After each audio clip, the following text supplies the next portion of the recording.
Karate Kid, Bruce Lee, giving you double vision, no fear, no mercy, gloves off, try and hurt me, you can't hurt me, you can't hurt me, you can't hurt me. Sweep the leg!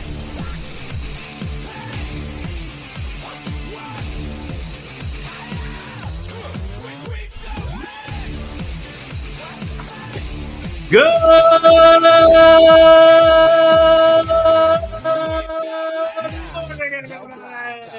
Welcome to the Smack Attack, the show of the people, by the people, for the people. The only show on this channel that is on Saturday mornings at 10 o'clock. That's all I'm going to say about that. I hope y'all are having a great week. Yeah, Jimmy may be on his way to help Roman as Kangaroo. So good morning, everybody. I hope you are having a good morning. I hope your day has gone well. Started off the morning by saying happy 49th anniversary to my parents. Yesterday was their 49th anniversary. And tonight they are actually in Dallas because my sister needed help because her oldest is going to college at OSU, and he's in the pilot program at OSU. And so they were taking him to Stillwater yesterday and then today to get him moved into college. So that's that. So they're there. Then my dad is taking my mom to Capitol Grill, whatever that is, for dinner tonight. So that's their thing. They have made it 49 years. And they are awesome parents, and they are an awesome example of how to do marriage right, even when opposites attract, and they are very opposite of each other, but it's great. So shout out to Mom and Dad, Mama E and Papa E, for making 49 years married together all at the same time. No breaks, nothing in between. So that's that. So I hope y'all are having a good morning. We got stuff to discuss and things along those lines. Yeah. So, as Cody likes to say, what do you want to talk about? That's the real question. There's a lot of interesting things. This is interesting. It has nothing to do with wrestling, but I found this interesting. So this week, there's a story about Disney. A man goes to Disney World, goes to a restaurant. When you if you've ever done Disney World and when you sign up, you tell them you have allergies, everything along those lines, like they are on it. Like when we did a cruise a long time ago, my ex-wife was allergic to all kinds of things. They called like 2 or 3 weeks out before we got on the cruise and said, "Hey, what are you allergic to?" She explained that, and they said, "Okay, first meal, this is going to be this, and we're going to have everything ready." Because what they want to do is they want you to eat when everybody else eats. They want you to get your food when you get your food. So anytime you say you go to Disney, you say you have a food allergy, they clock it. They are aware of it, especially if you have magic bands or do whatever. Like they know, right? They know. So a guy is at one of the Disney World restaurants, mentions that he is allergic and has food allergies. They said, "Okay, clock it. Yeah, we see it on your thing. Got it." Well, needless to say, they accidentally cooked some stuff that he's allergic to, and he has an allergic reaction. They aren't aware because he had told them that he was allergic, and so therefore wasn't able, and he actually died from it. Of course, the family sues. Disney is arguing that because he signed up for Disney Plus, that they can't sue, because in the agreements for Disney Plus, it says that he has to go through arbitration with Disney. Yeah, right? So Disney Plus, which has nothing to do with Disney World, but they're saying that. Canada Spaceman says, yeah, the case is mind-blowing. Anyone that enters a contract, meaning a purchase, has fortified all rights to sue. Yeah, right? Like, oh, you bought a Little Mermaid VHS in 1994? Sorry, you got to go to arbitration. You can't sue, right? Oh, you were at Disney World in 1967? Sorry, you can't sue, right?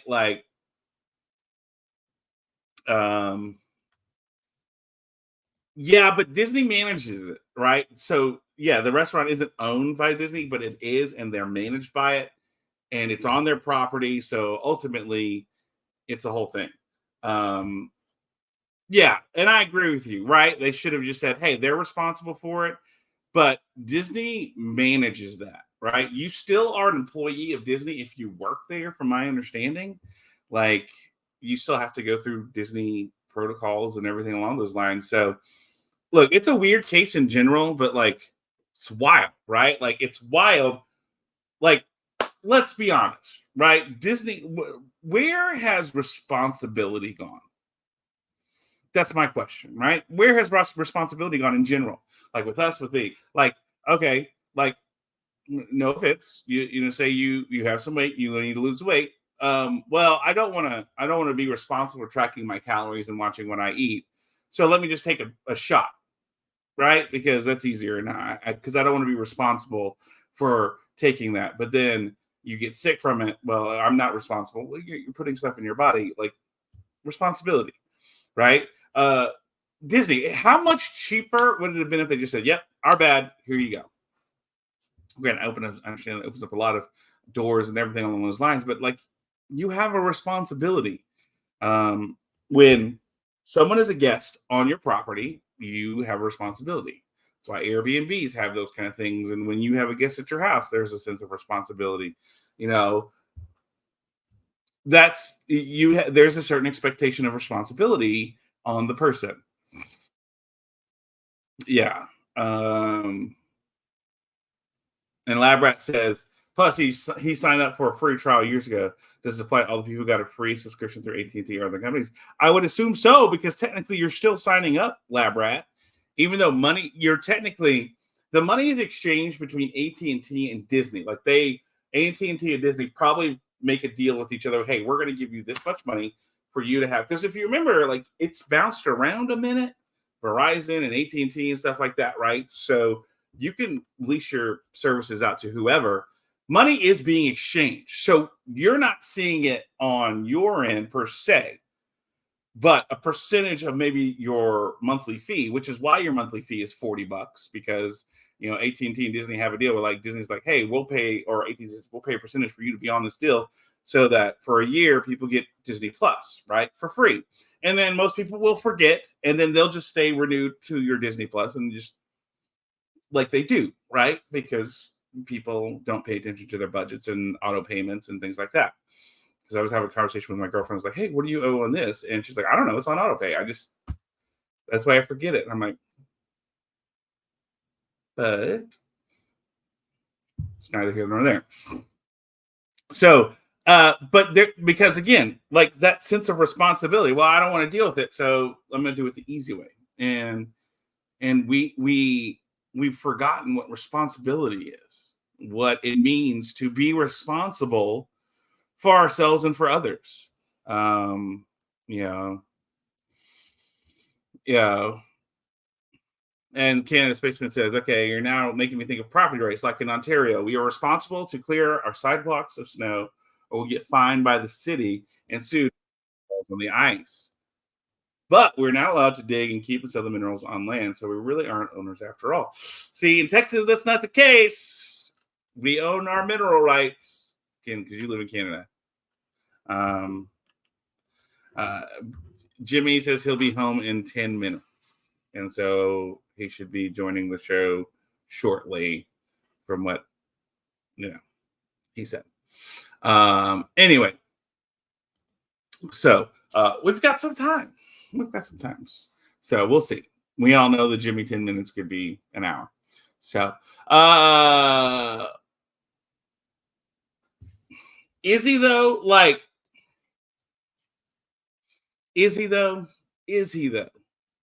That's a good question, Lambrat. Is he really rolling his grape? I mean, some of the things we do know about Walt is Walt was a shrewd businessman.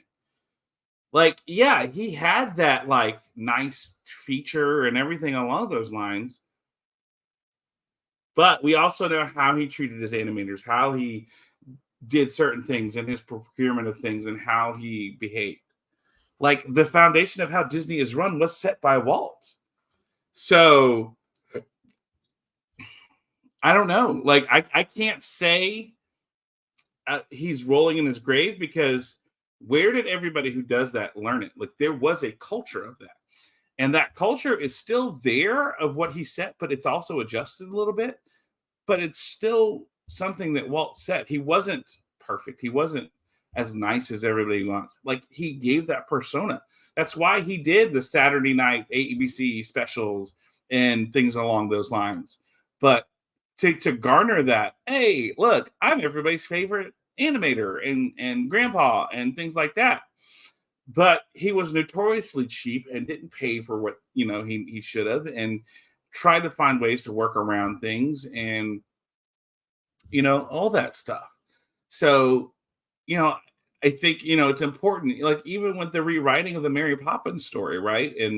And how all that worked, and the lady who in her family later came and said, like, yeah, that's cool, but like not exactly everything that happened. Like, she didn't like Mary Poppins after it came out because Walt Disney changed things, and she never agreed to it. She thought afterwards, after seeing it, that it was an abomination.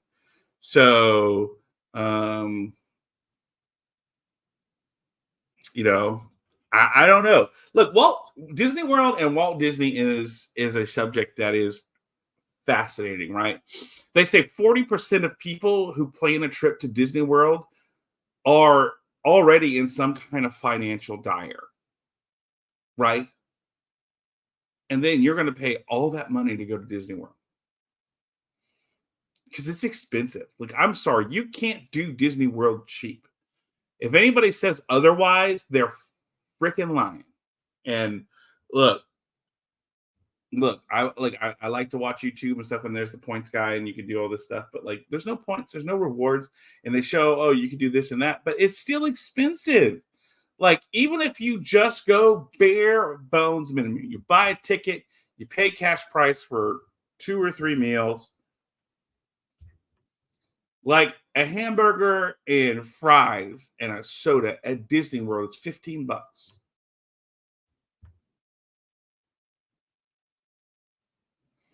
And it's not good. It's run of the mill McDonald level shit. You're paying $15 for that. I'm sorry. It's just, I don't understand it. Because they're in debt already, and so they just add more debt. That's the whole point, Rat Lab Rat. Rabbit families can't go to the park unless you want to be in debt, but somehow people who struggle still go. Yeah, I know stories of this. I know someone right now, they can't afford it, right? They can't afford it, but they're planning the trip anyway, and they can't afford to do other things because they're wanting to go to Disney. And it's for a child who's not old enough to really recognize or understand it. Like, I apparently went to Disneyland in California when I was like 2 or 3. And Knott's Berry Farm. I have no freaking clue, right? I barely remember my time at Great America in Northern California. I remember the Ferris wheel. That's about it, right? That's it. That's all I remember. Not much, I remember being a little my time at Disney World in the 80s, and I think it was 9 or 10 or whatever that was.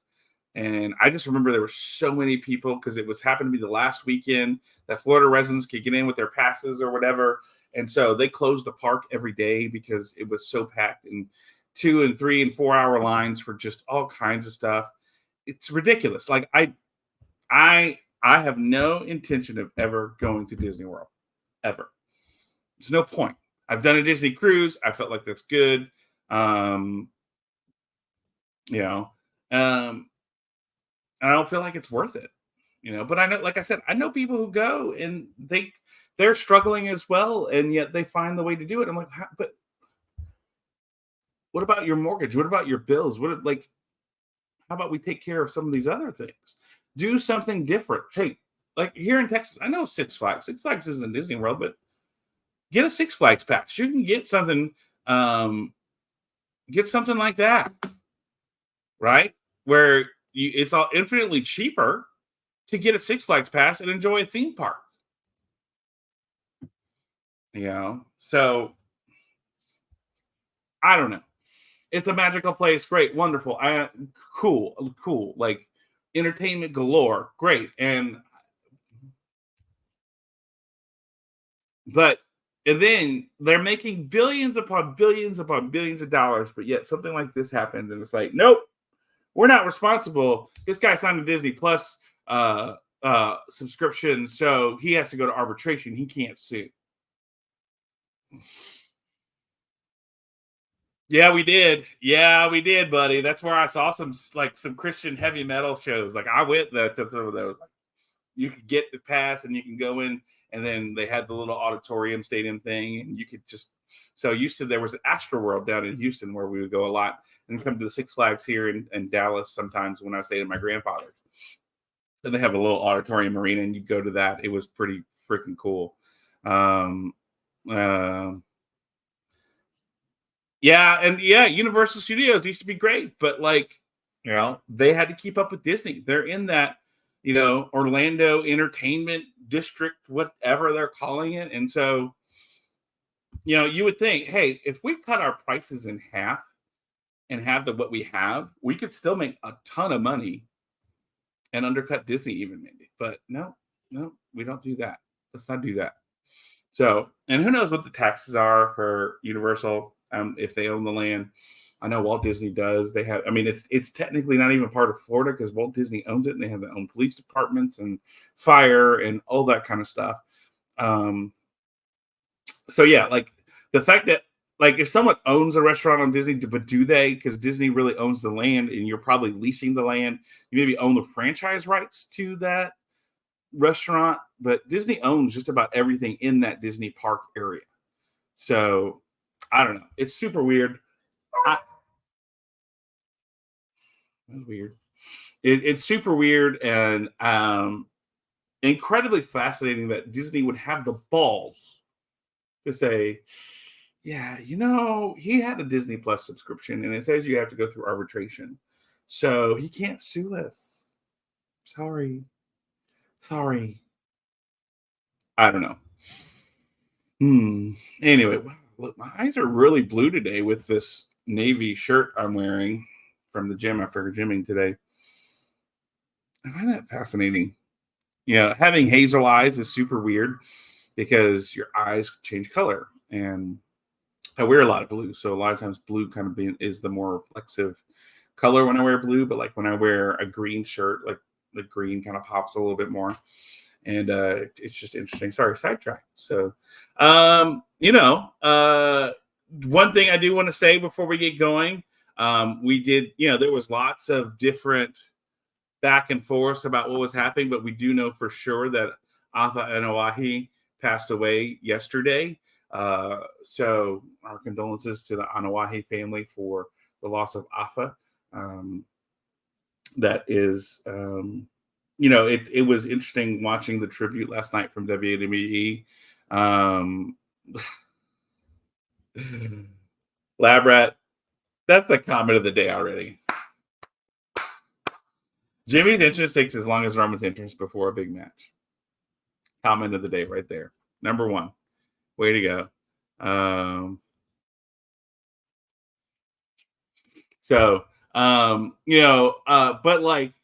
the fact that he had his own school, the scholarships, the things that he did for his community, what an amazing example of how to give back to your community. How to be selfless, how to take what you have and pour back in, right? I don't know.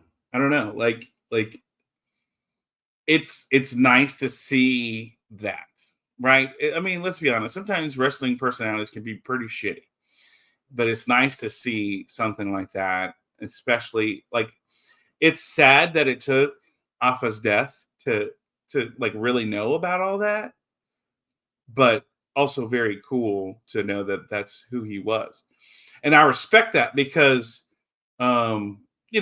this week I was at a conference for Crimes Against Children, and you meet all kinds of people there, law enforcement, advocates, all that kind of stuff, and people, what they do.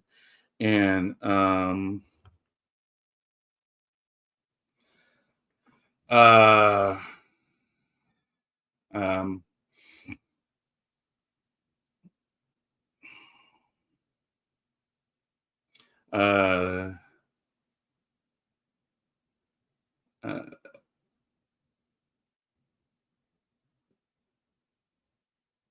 Sorry.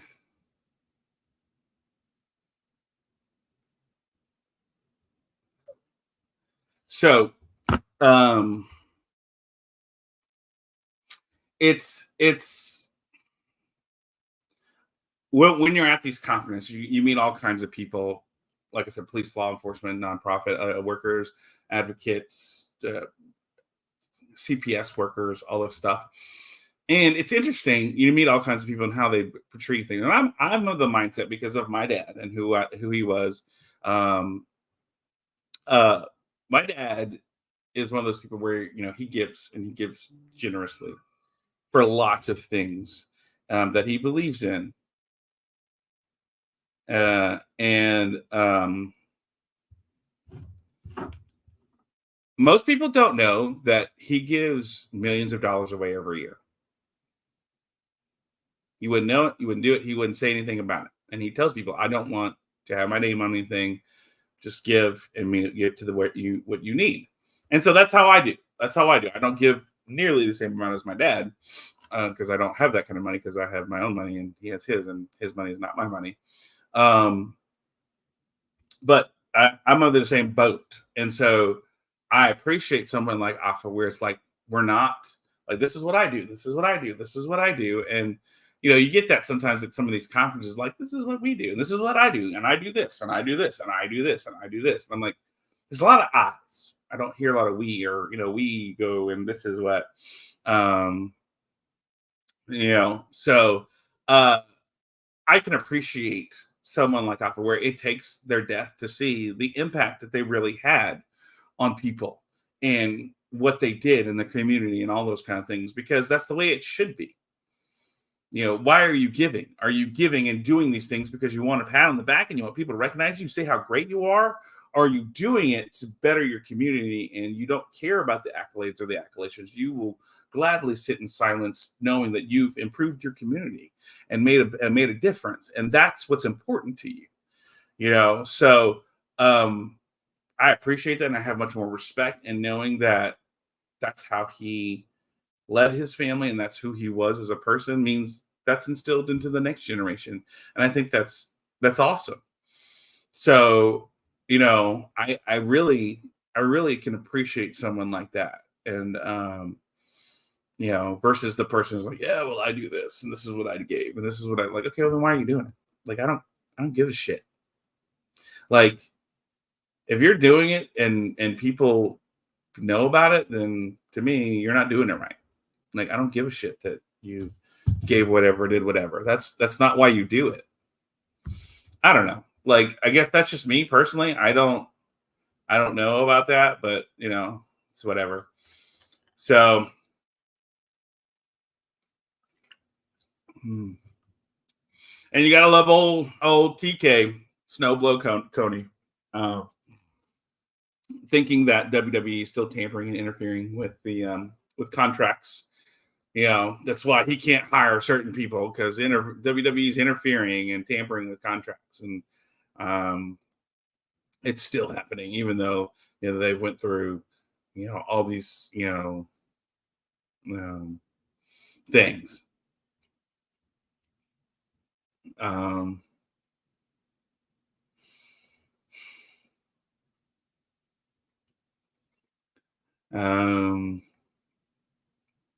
So because there was talk about the Lucha Brothers being being tagged to go to WWE, and that I don't know. So he feels like, oh, they're still tampering, even though they're under contract with the AEW. Oh, we're having talks with WWE. That's what some people are saying, even though Penta El Zero Miedo has said himself, oh, we're focused on AEW. And, you got to question the source. Where did it come from? Did it come from Meltzer? Oh, my dad can't beat up your dad. My dad is smaller than me. My dad is 5'5", 135 since Jesus made him. Like, my dad is tiny. He's not a very large man, but he's an awesome man. All right. So here, let me give you some examples of my dad. Okay. Where is it? David Enright. Let me give you some pictures of my dad. Okay, so here's one. Let's do this. Present screen photos. Share. Here's one from high school. All right, senior year, starting linebacker, football player. There's my mom. There's my dad. Right, already 4 inches taller than my dad. Already bigger than my dad. That's my dad, and he's rocking the beeper. Right, this is 97. I love my dad. Right. Okay, so let's do another example of my dad. All right, here's my dad here. Right, this is my dad just a couple of years ago. Yes, my son is not happy because I made him take a picture. Here's one better. Here's a better one. We're gonna do this one. Right. So, yeah. So these are my two nieces who are the youngest. That's my nephew who's going to OSU. That's Jacob who's going to college. That's my other niece, and the two are in the middle, right? So Jacob and Graham are kind of the same age, and there's my dad. My dad hasn't changed much. Let's see if I can find a better picture of my dad. All right, this is a picture of my dad and me at our friend the McKay's wedding in Chris's wedding in Cancun. My dad's still the same. And there's my mom. That's my sister. Let's see. What else? Here's a picture of my dad from 2021 with my dad and Jacob, and we're at Papacita's before we go to a wrestling show. Yeah. My dad, let's see if I can find a really old one.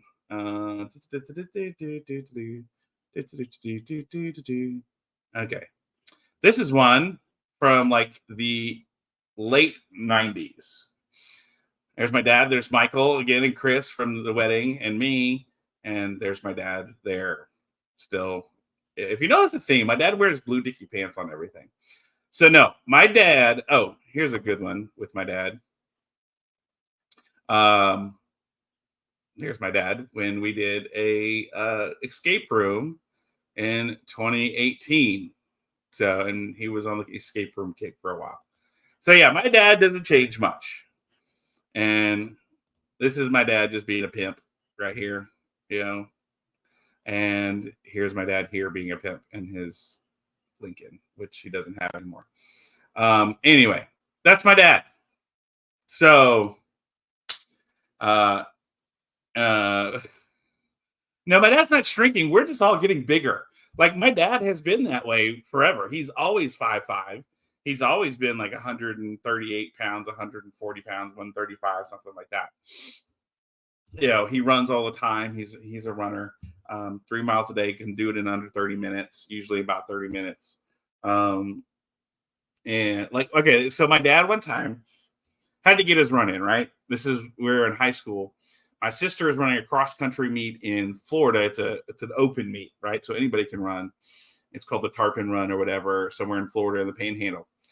My dad hasn't got his run in that morning because it's early in the cross country. So he decides, I'm going to run this thing too, just for funsies, so I can get my run in because it's 3 miles.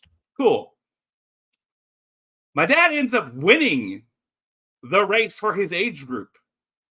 And he was just getting his morning run in. Just like, yeah, this is my morning run. This is what I do. And my dad wins it. Like, because my dad's a freaking stud and never played sports because he was too poor. Didn't have the opportunity to. But no, my dad's not shrinking. My dad, we're just all getting bigger. And he stayed the same size, you know, as Matthew McConaughey says. You know, as I get older, they stay the same, right? Hang on. I'm going to fix my hat. There we go. It was driving me a little insane. So that's my dad celebrating 49 years of marriage with my mom. And my sister Erica married a man named Greg. I think you saw him. He's a very tall man, 6'4", 6'5". So her boys, and they're really, really tall. So they shot up like weeds too. So they make my dad look kind of tiny too. So yeah, that's my dad. And So no, he could not beat up anybody. He would not beat up anybody. He's not that kind of man. He's quite the opposite. But you know, very respected in his community, very respected in what he does. Doesn't, put on airs about anything. Is not one of these people. Like, he's bougie, but like in a weird way. Like, not bougie about a lot of things, but bougie about like his cars that he drives, right? And bougie about like just certain things, like, but not a lot of things. Like, he has to have air conditioning for everything. If it's no air conditioning, he's not doing it. Just no, not doing it. But I love him. He's great, and my mom too. They're hilarious, and they're great. So anyway, all right. So I guess I don't have anything else to talk about. Like, I don't know what else is going on this week, because I'm really bad about keeping up with the news of wrestling and everything along those lines. I just saw that Tony Khan tampering thing, and it just made me laugh, because it's like, bruh, like, why don't you take care of your shit instead of worrying about what other people are doing? Like, to me, that's the sound of a desperate man. I guess the other thing would be Warner Brothers in general. Like, what's going on with that? Is it going to be sold off? How's that going to affect AEW? I saw this week that they were doing commercials, and they're gonna call it like the Dynamite block or something for Friday nights or Wednesday nights, with some other shows that they're going to try to partner with, maybe to help raise the ratings for Dynamite or something. And you're going back to that old Nitro block, right? The Nitro time or the Nitro night or whatever they used to call it for when Nitro was on TNT. And they're going to do, they're trying to do something like that. But, it's very interesting, because Zaslav has already kind of shot himself in the foot between the $9 billion missing, the way they're treating animators, the way they're doing things. I also saw Paramount Television is shuffling off, and they're getting rid of a whole bunch of people. They're selling off, and they're essentially going to be no more, and CBS is going to take over a majority of that. So Paramount Television is kind of shuffling off, which, again, as a Star Trek fan, makes you interested to see like what's going to happen with Star Trek. And because Paramount Plus started for that very reason, to put all of Star Trek in one place. And so, I know the studio's being shuffled off and everything like that, which, I don't know. It'll be interesting to see. There's a lot of turmoil right now. Let's be honest. There's a lot of turmoil right now on TV and streaming and everything along those lines, and trying to figure out what's going to be the best way to proceed forward, right? If Paramount TV shuffles off and it goes to CBS, which it kind of does anyway, but still, like, having Paramount as a separate entity is good. And, Paramount Plus becoming a thing, but what happens to that? And Discovery, Warner being what it is, and just the same things that happened with the AOL Time Warner merger, and what we're seeing now with this, it's very eerie. What could happen? Zaslav, I don't know. Well, Canada Spaceman, a lot of shows already have filmed for the fall. So, like, they would be filming in the winter and spring of this past year. Some into the summer, but if you're going, like, right now is going to be what you're going to be releasing for the spring, if you're doing it. So, summer sometimes is if they do new shows, it's experimental shows. They'll throw something out there, or they'll take a streaming show, which they've done recently. They'll take some streaming shows and put them on CBS. Like, I think they did that with a couple of Paramount Plus shows. They put them on CBS, like Tulsa King, I think, was on CBS, and it did pretty well, I think, or something made their way to CBS programming, and it did pretty well. So summer's an experimental time where they're doing a lot of reruns, or they'll put some experimental shows that are kind of on the border. They're not sure if they would make a fall or a spring schedule, so they put them there, because summer is routinely just a lower watch in general, because there's more things to do. The sun is out longer in North America, so people are out doing more things longer, so there's not as many people just sitting down and watching TV. So it's again, broadcasting degree, nerding out, this is what I do. So, like, having that as the Olympics does take away, right? Look, let's be honest. But Tony Khan says, the Olympics really hurt us. Well, WWE for the last 2 Olympics, their ratings went down 0.02%. So, Tony, it's not the Olympics. One, it's summer. Summer's harder to program for because a lot more people are doing things. But 2, your product sucks. Sorry, Tony. I'm sorry. Like, your product sucks. You have no continuity. You have no distraction. Your storylines are all over the place. You just throw out matches because they're dream matches instead of building for them. Like, yeah, you can have a dream match, but make it make sense and build towards it. Not just like, hey, we're going to put this together and, or let's go to San Diego Comic-Con and yell into a mic like you're fucking stoned or high on a kite saying, that match is going to happen at All In. And you're trying to promote All In in London, and you announced that All In Texas is going to be next year at Globe Life.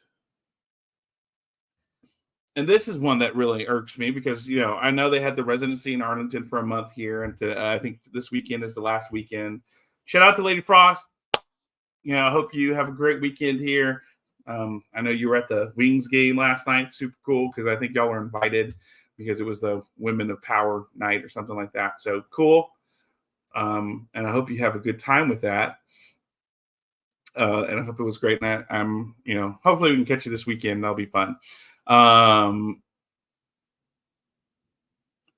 Yeah, it's actually been delayed. Because the Kraven the Hunter was delayed. It was supposed to be out this summer, and issues made it be delayed. So, All In Texas will do well. No, I don't. I'm going to be honest with you, Lab Brett. I don't. Globe Life is a massive stadium and a big field, and there's lots of people in there. Yeah, it's air conditioned. It's not Jerry World, but still, like, what are your expectations? You're not going to get 80 grand that you got at Wembley, and you're not going to get 40 grand. I mean, hell, New Japan ran the G1 here, and they, in a 20,000 seat arena, they filled 5,000 people. Like, you're overshooting. You should have gone to AAC, like the Dallas American Airlines Center or Dickies, if you're going to do All In. You way overshot the mark on this, Tony, and you are not going to fill Globe Life like you think you are. Like, Texas is great. Like, yeah, but like, it's not a wrestling territory. Like, you are definitely going to have to rely on travel. Like, look, the only thing that makes sense with doing this is because travel is super easy. You fly into DFW. Arlington is right by the airport. There's a shit ton of hotels, all within walking distance of Globe Life Arena, or a short Uber ride, or even on a fucking bus. You can do it.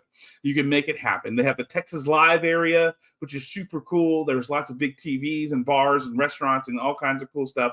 It's a really neat area where Jerry World and Globe Life and all that is, right? It's super cool. And it's a great entertainment area. And it's set up well to host something like this. But I guarantee you, Texans are not going to support this. You're not going to have, 3/4 or half of your audience be Texans. I could tell you that right now.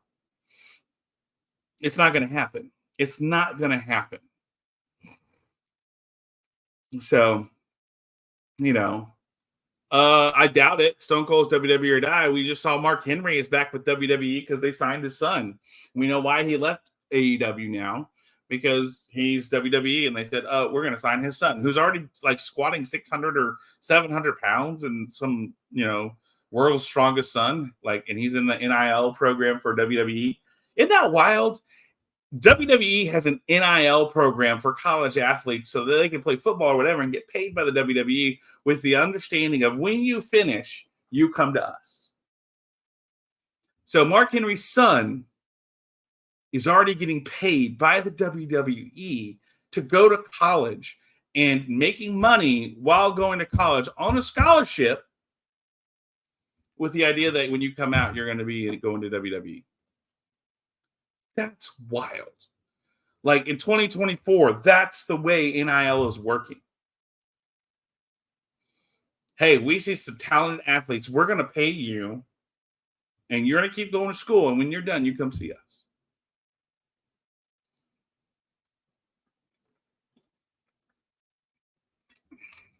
Yeah, right. Oh, don't even get me started on this, Canada Spaceman. You didn't mention them. You didn't mention the movie when they were on way back in the day. Now they're on Ring of Honor. They're 6-man champs right now. I was at the show of Ring of Honor, the pay-per-view, when they had the Von Erichs on there with stupid Dark Order bullshit. Did I know that they were on there? No. No, I didn't. No, I didn't know that they were on there. I'm in fucking Texas. How do you not fucking have the Von Erichs advertised as a big part of that show? I don't know. I don't get it. Like, Tony Khan is a moron. Like, he just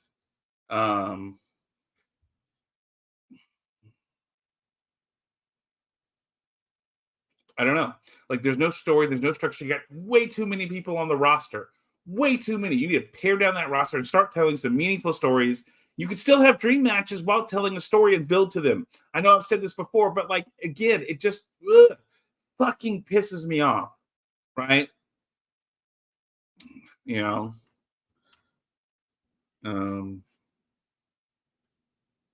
he doesn't. I could do a better job with his marketing than he does. I don't know. Hey, Aaron, good to see you, buddy.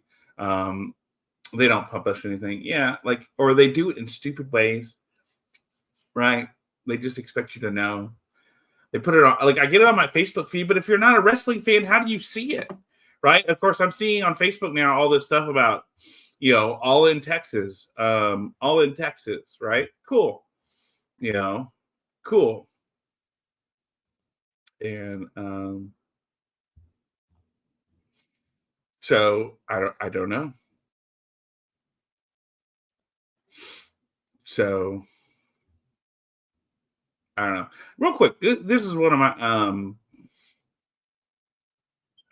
so here's my question, right? And this is the last one before we get into the show. Mark Henry came out this week and he defends McMahon about all the allegations, and he says, where was the suffering when they were getting BMWs and $1 million?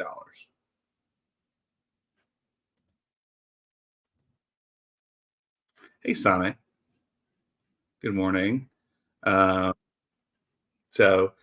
that's a good question. How do we feel about that? Like, Mark Henry saying, hey, where's the suffering when you're getting $1 million in a BMW? And I think the perfect person to ask that would be Jimmy T himself. Jimmy T, how do you feel about Mark Henry saying that? Like, saying, where was all the suffering when they're talking about Vince McMahon and kind of supporting him, saying, hey, when you're getting $1 million in a BMW, where's the suffering then? Well, I hate to say this, but is he wrong? I mean, think about it. Why? Look, I'm not saying she's in the wrong, right? And I'm saying Mark Henry, look, he said probably too much. But when you think about it, when everything was okay, when it comes to this court case, you know what I mean? Like, but I don't advocate. Don't get me wrong. I don't condone Vince McMahon for doing what he did. You know what I'm saying? Right. Like, at all. But it is not the view of this podcast that we condone with Vince McMahon. Right. No. It has nothing to do with what I really think, right? But when you really have to break it down, though, why didn't she go earlier? Like, before she got fired, why didn't she approach anybody about this? Fear of retaliation for me. If she got her money, would she had done this? That's another thing. But that's the whole point, right? Like, you're under a power and like a thing of like, okay, well, I'm getting taken care of. That's still power over someone, Jimmy. That's still coercion, right? No, absolutely. Trust me, I spent a week at a conference on Cards Against Children, and I learned about trafficking and power and abuse and all that kind of thing. No, Not believe that I didn't me, know before. you're right. And so I'm so I'm not coming at you for that. And I understand we're talking hypotheticals, but Right. everybody's saying that, like, it doesn't change the fact that you could still feel like shit, but like you're getting compensated for it. Cool. She But felt like shit, all right, John. like, yeah, but like at the same time too, what else is there, right? I do this and I take this money and I be quiet, or I get fired, right? And then what I'm going to do, and then I have all this, I have dealt with all this trauma and everything along those lines. So it's not a cut and dry, easy peasy, that's right, that's wrong things. Like I'm going to tell you right now, but like there's still power, right? I have this money over you, and I have this thing, and if you do any of this, we'll bury you, right? Like that's still power and coercion. No, and it is absolutely. And so, but I also, it's hard for, like, Mark Henry is a very large black man who's world's strongest man, right?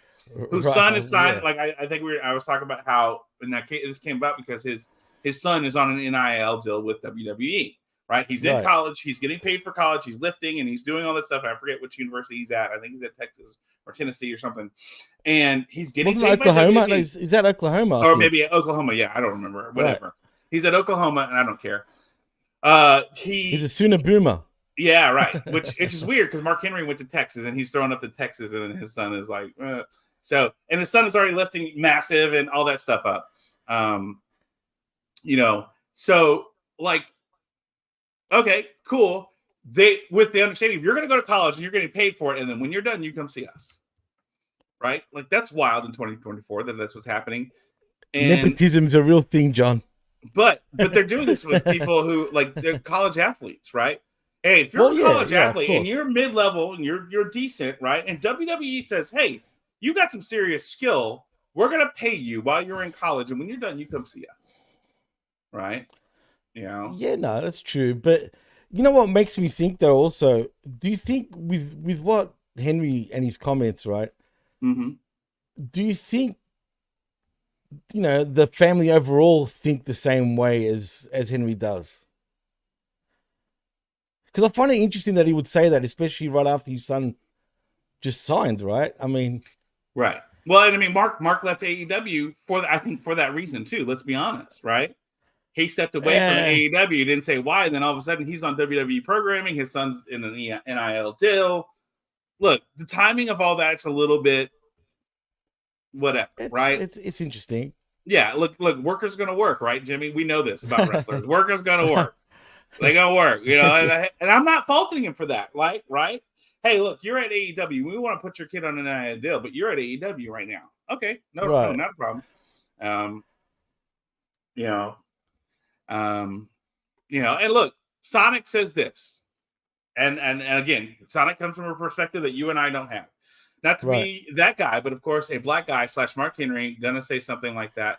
Can't risk burning that WWE Bridge already has a hard time just being black in wrestling. Sorry, I got Rachel. No, and look, I appreciate your perspective, Sonic, because we're not black. We don't understand the same things that y'all go through, and like, if this was a white person who said this, would this be as big a deal? If it wasn't Mark Henry, who knows? And loyalty, and Zane says loyalty matters. Like, it does matter at the same time too. And don't apologize, Sonic, man. No, so you know, bro. No, like, I love you're part of the family, bro. Say whatever you feel like you need to say.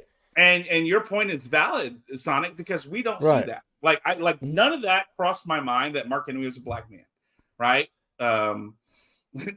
Zane, Sonic is black. Oh, come on. You can't tell from his profile pic, Zane. God damn. And so, that's not a perspective that I think about, right? And like, I don't think about being black in wrestling because, it's just like I enjoy wrestling, and it's not a thought. And I don't know what black wrestlers go through or deal with when wrestling. So, I appreciate you bringing that point across. I can't see you, Zane. I can only see your... whatever. I can see Sonic though, based off of his profile here. Well, have you noticed the old guard McMahon's old sort of guard haven't really like slagged him off, if you know what I mean. Yeah. Is it Mike says I'm black and white and I love to talk about all perspectives. And from his Well, there you profile go. picture, yeah, What's okay. up, Mike? Mike, good to see you, buddy. Yeah, well, I mean, yeah. Again, it's one of those things of like we don't know the context of the story either, right? How was he told? What part was this that part? Like, hey, how long into the conversation was this? Again, wrestling journalists are the best about taking something out of context and making it a big old story. Like we could be talking about this and we could say something and all right. And he says, I mean, they crapped in Mark Henry's bag food and he still didn't want to say mean crap. Okay. Yeah, but to be fair, a lot of people's bags got crapped on legitly thanks to ribbing in WWE back in the day, man. That shit literally used to happen all the time to everybody. Mm-hmm. I mean, just ask Jerry King Lawler and his crown. Yeah. Or apparently Randy Orton was a big shitter in people's shit. Apparently he's shitting all kinds of people's bags and stuff. So just never shake his hand. Right. Ooh. Yeah. So but still, it's one of those things that we don't, I think, understand in that aspect. Right. So again, it's See, even Mike said it. Sonny's bag got pooped in too. Yeah, like okay, like it's not to justify locker room behavior, but still, like we all understand that's what goes on. Right. So I don't know. Like I think again, it goes back to the fact everyone's entitled to their opinion, right? I don't think his opinion is wrong. Is it sensitive? I wouldn't say it's incredibly sensitive. I think it lacks awareness of abuse and power and control and all those kind of things. But I don't think it's wrong. It's his opinion. But he might know something that he that we don't know though, that we're not privy to. Also, that's another thing. You know what I mean? So yeah, and again, that's a great point, Jimmy. Like, what do we know? We don't know. And again, I'm not condoning McMahon's actions. Just saying. Mm-hmm. Yeah. Again, but to be fair, we're looking from the outside in, so right, you know what I mean? Right. And we're only going of what we know from the reports of the court cases, of the things that have been told. That's what we know. Right. And we're getting the victim's point of view and the man saying that didn't happen. And, this is what happened instead. And of course it's a he said, she said thing. Eventually we'll find out, like, who wins this, whatever's happening now. I mean, when does it even go back to court, man? I don't remember. It's you got to have your grand jury. Like if they're going to do criminal stuff, but I think this is civil. So civil can do, they can, have initial hearings, and is the judge going to hear it? And that's kind of the first part of it. And then once they determine they're going to hear it, they set that date whenever that's going to be. So who knows, Jimmy? I don't know. I just want this to be over with almost already, man. Yeah. Just to see what goes down. But like I said, man, Mark Henry's not the only one that seems to have an opinion, but sometimes when they don't say anything, kind of says a lot too. Like John Cena, he's another one that doesn't exactly say bad about Vince. You know what I mean? So right. I find it kind of interesting, man. I don't know, man. They seem very loyal to Vince. Don't get me wrong. And I guess, that's what it is. I think they feel like they have to be loyal to the man that's, I guess, made their lives in many ways, like as good as they live. I mean, think about it. I mean, they got paid millions of dollars, all these guys from Vince. So I guess he treated them well and they feel they need to be loyal to him. You know what I mean? Yeah. Okay, so here's what it says. This is as of May of this year, May 30th. It says Janelle Grant, who is suing, is pausing her lawsuit at the request of the Justice Department while they pursue investigation. Because the government is going after Vince McMahon and all that kind of stuff. And that's, you know, that was the whole thing about, you know, he got the grand jury subpoena and, you know, all the people showed up at all the different things.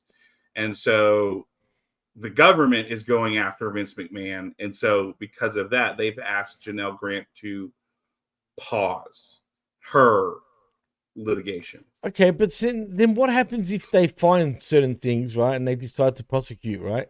Okay. Does that mean the case right now that we have gets thrown out and then they arrest the guy? Yeah, hers. No. What will happen is they'll do all that process. He'll go to jail or whatever if they decide he's worth going to jail for whatever, and then she'll still get to sue him. Okay, all right. Just like wondering. She gets to keep like going because it's a civil suit. Like they don't want to have, you know, cross examinations and you know all those kind of things going on that can interfere with stuff. So well, that brings me another question though, right? Just quickly. Mm-hmm. Why didn't she like? Couldn't this have been criminal from the beginning? Where she filed some sort of criminal. It could have, but she would have had to have evidence and statute of limitations. So that's the two things that you would have had to produce, right? All right. You know, that brings me back to this, right? If she's got no real evidence, say. Well, I mean, there's evidence, there's text messages and stuff, and there's the payments and everything along those lines, supposedly that she has, and I guess an NDA or something that she has, but that's not criminal. Right, it's a business transaction, and so she's the reason why she's going. But civil, why didn't she go criminal? That's what I mean. If it was such a big deal to her, and if it wasn't just about money, because here's the thing, Jimmy: civil is easier to go to court for than for money. No, but I'm just saying, in general, to open up the door, civil is easier to prosecute or go after than criminal, right? Because, you know, what this did essentially is open the door for the government to look at financials for WWE so that they can go after him criminally for financial fraud and some other things. So not for rape or anything like that. Right. But because here's the thing, right? How do you prove rape when there's an NDA and you have, you know, what seems to be perceived consent? You know, that's kind of the aspect of it. So, and I'm sure she thought about it, but her lawyer said, look, you have an NDA, you have these things. Yes, this is power control, but it's going to be easier to show breach of contract, and we can get you paid for that. And that can open up the door for other things. So sometimes civil can be a way where you can introduce things in court that can lead to criminal charges. So sometimes that's why you see people will sue someone in the hopes of it opens up a criminal. All right, but remember the Bill Cosby case and all that stuff, right? Right. For example, didn't they all go criminally? I don't remember how that all worked, Jimmy. I think there was a civil suit which led to criminal suits. Okay, I'm not 100% sure, but if anyone in the chat remembers, can you please just let us know? Because that would make things interesting in itself too. Because I don't know, man. Because I just feel like if you felt so violated and you want to get this guy, but if it's not about money, I'd go straight for a criminal suit. But I don't know, man. But you got to think about what's the best way to get justice for you, right? You know, it depends what justice is for you, though, too. Like that. But if you want to open up the door for Vince to get sued, right? Let's say and go criminal, and suing him is the best way. Right? So that you can open up the door for other things, then that's the way you go. Right? Like that's what you do. That's what you do, right? I mean, because the whole purpose is to get justice in some way, shape, or form. And so you open up the door with civil because that's easier to go to court for than in that process. Okay, then you say, okay, well, why did you have this NDA? Because Mr. McMahon continually sexually assaulted and raped me at work and then didn't want me to say anything about it. So therefore, I had this NDA. Now you just open up a door in open court where they have to prove this. And then also, too, that can lead to criminal charges, especially if found guilty. Like a breach of contract of keeping someone quiet for sexual assault, that's criminal. And you have that now in court civilly, right? And you could be doing it for like, you know, 50 grand. Like, let's say like whatever that money is, right? But like also at the same time, like you deserve more, because if you were sexually assaulted and signed an NDA to keep quiet, because of power and control, like, you deserve $50 million, right? Let's be honest, right? That's just my thought process, having done this job for 6 years of working with abuse victims and everything along those lines. Right. And we see that the other way around, where people get, arrested criminally for sexual assault, and then their assaulter will sue them to help them turn their life around. And that happens too. So, it's one of those things. And Sonic brings up a good point. I'll use this as an example. He didn't get famous by accident. They've been knew what he was doing, but he was useful now, and he's no longer useful. They take him down. And Cold Blooded says the Kiss My Ass Club was real, I guess. Yeah. Hey, man, in many ways it fucking was when you think about it. Look at the guys that kissed his ass back then. Right. They had it like Regal. Regal, I remember, got fired. They brought him back, right? And he, it's pretty JR. JR, yeah. Right? But it's pretty. How many times did Vince hire and fire JR and then to prove his loyalty, kiss his ass? Right, but think about it also. Regal at the time had a well-known heroin addiction, man, during his time in WWE back in those days. So he got fired and came back and then kissed his ass. Shawn Michaels got a good one. He's another one that was right up there with the Kiss My Ass Club. And same with JR, like you said. How many times? Yeah. You know what I mean? Yeah. I mean, that's a lot more realer than you think, I think, anyway. But yeah. But even though they can hide behind it, it's a TV show. But give me a break. Yeah. Yeah. You're going to get these guys, these men, to kiss your backside? Really? You better put some extra juice in that. Like, the biggest, like, and then how is that not coercion? Pal. Yes, yeah. How is that not coercion, right? How is I know, but see, they can hide behind it's a TV show. If you kiss my ass, I'm going to give you an extra $50,000 for this show because you kissed my ass. Right? I wonder if that was even the case. No one's ever spoken, actually, when you think about it. Not that I remember. Oh, well, yeah, JR has in his books. You're right. And I've read both. On his podcast with but no wrestler technically has, though. Like, no one's come out and said, "Oh, I got paid this amount to do it." Yeah. Did they even get paid to do it? To even do it? You know what I mean? Could have been to save their jobs for, Yeah. Yeah. And Zana says, "Hey, don't forget, he liked Rikishi rubbing his ass in people's face, and he hadn't even done it himself." Yeah, and his daughter and his son, they all got a stink face, bro. Yeah. I mean, who the fuck in their right mind will take a stink face by fucking Rikishi, bro? That was a whole lot of ass, bro.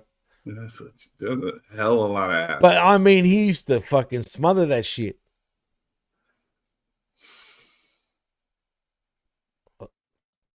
You just gave out there for a minute for no reason. No, you're good. I was like, I'm like, I don't know. It's like it's like, who is it? Where is it? Canada Spaceman, I think he said. Was it Canada? Yeah, I laughed hard at first at the Kiss My Ass Club, but later I found it gross. Like, yeah, like the first time I saw it, I was like, but why? And I never liked the Rikishi thing and all that. It's just it's weird, dude. Like, it's just I could picture Vince looking at Rikishi's backside and be like, "Oh, pal, you know what we're gonna do with that ass?" You know what I mean? Yeah. We're gonna shove it up people's faces. Like, give me a break. We're gonna shove it in people's faces. We're not gonna shove it. Well, yeah, shove it in people's faces, not up people's faces. Shit, close enough. I mean, goddamn. But it's just ridiculous, man.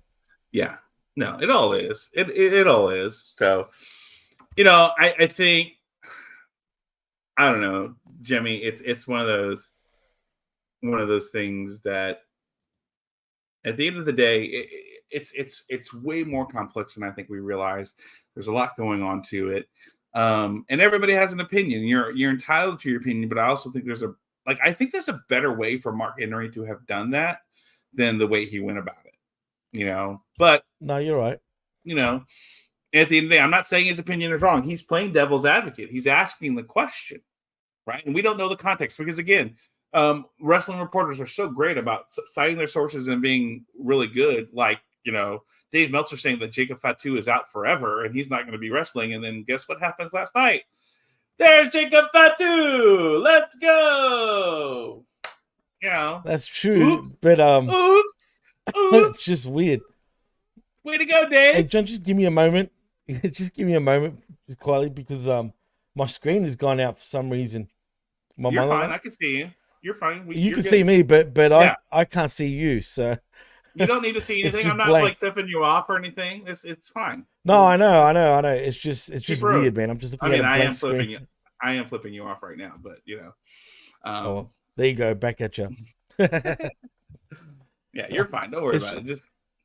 We're good. Yeah, but dude, trust me, it's kind of weird not being able to just seeing a blank screen. Just talk. I don't even know what. It's all right. I'm talking. Dee's looking at it for me, so that's all right. Keep going. All right. And Zane says, "Look, I'll just pull it up and I'll tell you." Zane says, "No, Mark Henry responded like a black man when they hear news like that." So, I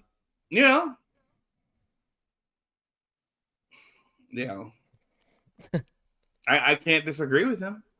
Again, it's a question, because I think that has to be a question, right? Whenever like you've been getting millions of dollars and then you want to complain about something, like I have a hard time taking. Well, right, that's what I'm saying. People, yeah, and I know that's what you said, Sonic. You said the same thing. I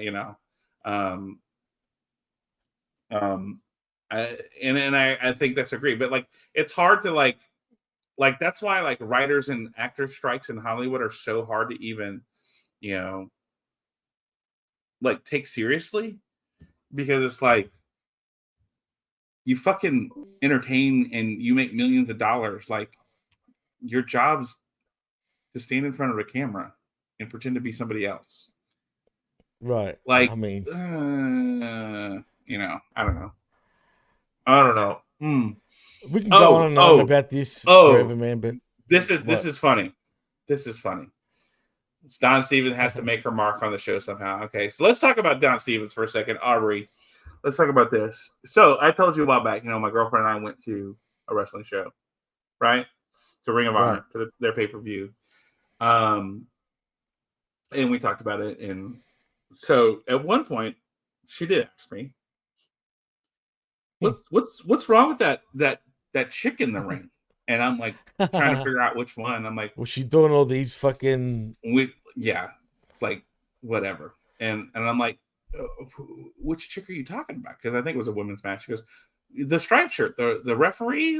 Is that what she's called, a referee? Yeah, it's referee. She goes, what's wrong with her? I'm like, what do you mean? Like, she goes, I don't know. She's jumping around all the time and she's making weird faces and I'm like, oh, that's Don Stevens. She's like, what? I'm like, her name's like Aubrey Edwards, and like she was found out online for being Don Stevens and doing fake, having a fake profile or like all kinds of stuff. And and I said, and she, but she's adamant, she's adamant that it's not about her, that she doesn't like, it's not her job to draw attention to herself and everything. She's like, but that's all I'm doing is looking at her. I was like, I know. I said, she's a moron. She's an idiot. The thing is, she had improved for just a slight little bit at one stage, it seemed. You know what I mean? But she's just the worst referee in pro wrestling, dude. Same with that Rimsberg fella. Like, ugh. So it seems to be Bryce Rimsberg. Yeah. Like, I can't stand him, dude. Have you watched the Invisible Man match with him as the ref by any chance? Yes. And it's the most absurd thing I've ever seen in pro wrestling, bro. Really? Kenny Omega wrestling a blow-up doll? That's pretty absurd too. But... Or Kota Ibushi and them and wrestling a blow-up doll. And a blow-up doll and a 12-year-old. But at least you were seeing something, though. This was all about Rimsberg, pretty much. I mean, when you think about it. I know. Like, look, wrestling. But what made that match, though, was the fans. That's what made it funny. Yeah. Like, I don't know. Yeah, it's some PWG bullshit. But anyway. Literally.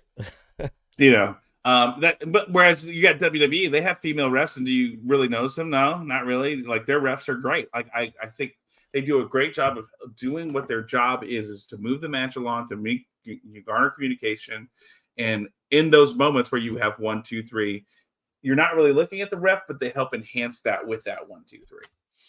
So, ugh. And you wonder why there's tribalism too in wrestling, right? I mean, that's a big part of it because of shit like that makes you just want to poo-poo one company. And, because it's funny, I was watching a thing actually on YouTube, like in the morning earlier today, about wrestling. Like there was a documentary on YouTube about tribalism. And it is the most stupidest sort of thing I ever watched, dude, in a way. Yeah. You guys should check it out. Because they're trying to say that, like somehow the fans like just created this, but really it's really like the companies that have created this fucking problem in many ways. Yeah. Like TK. They do it themselves, TK. We've already went on a whole round about TK and his All In Texas and his stupid shit and saying that WWE is tampering with contracts and things like that. And all this like with fucking the river, Lucha Brothers and like, that's fine. So it was like, maybe if you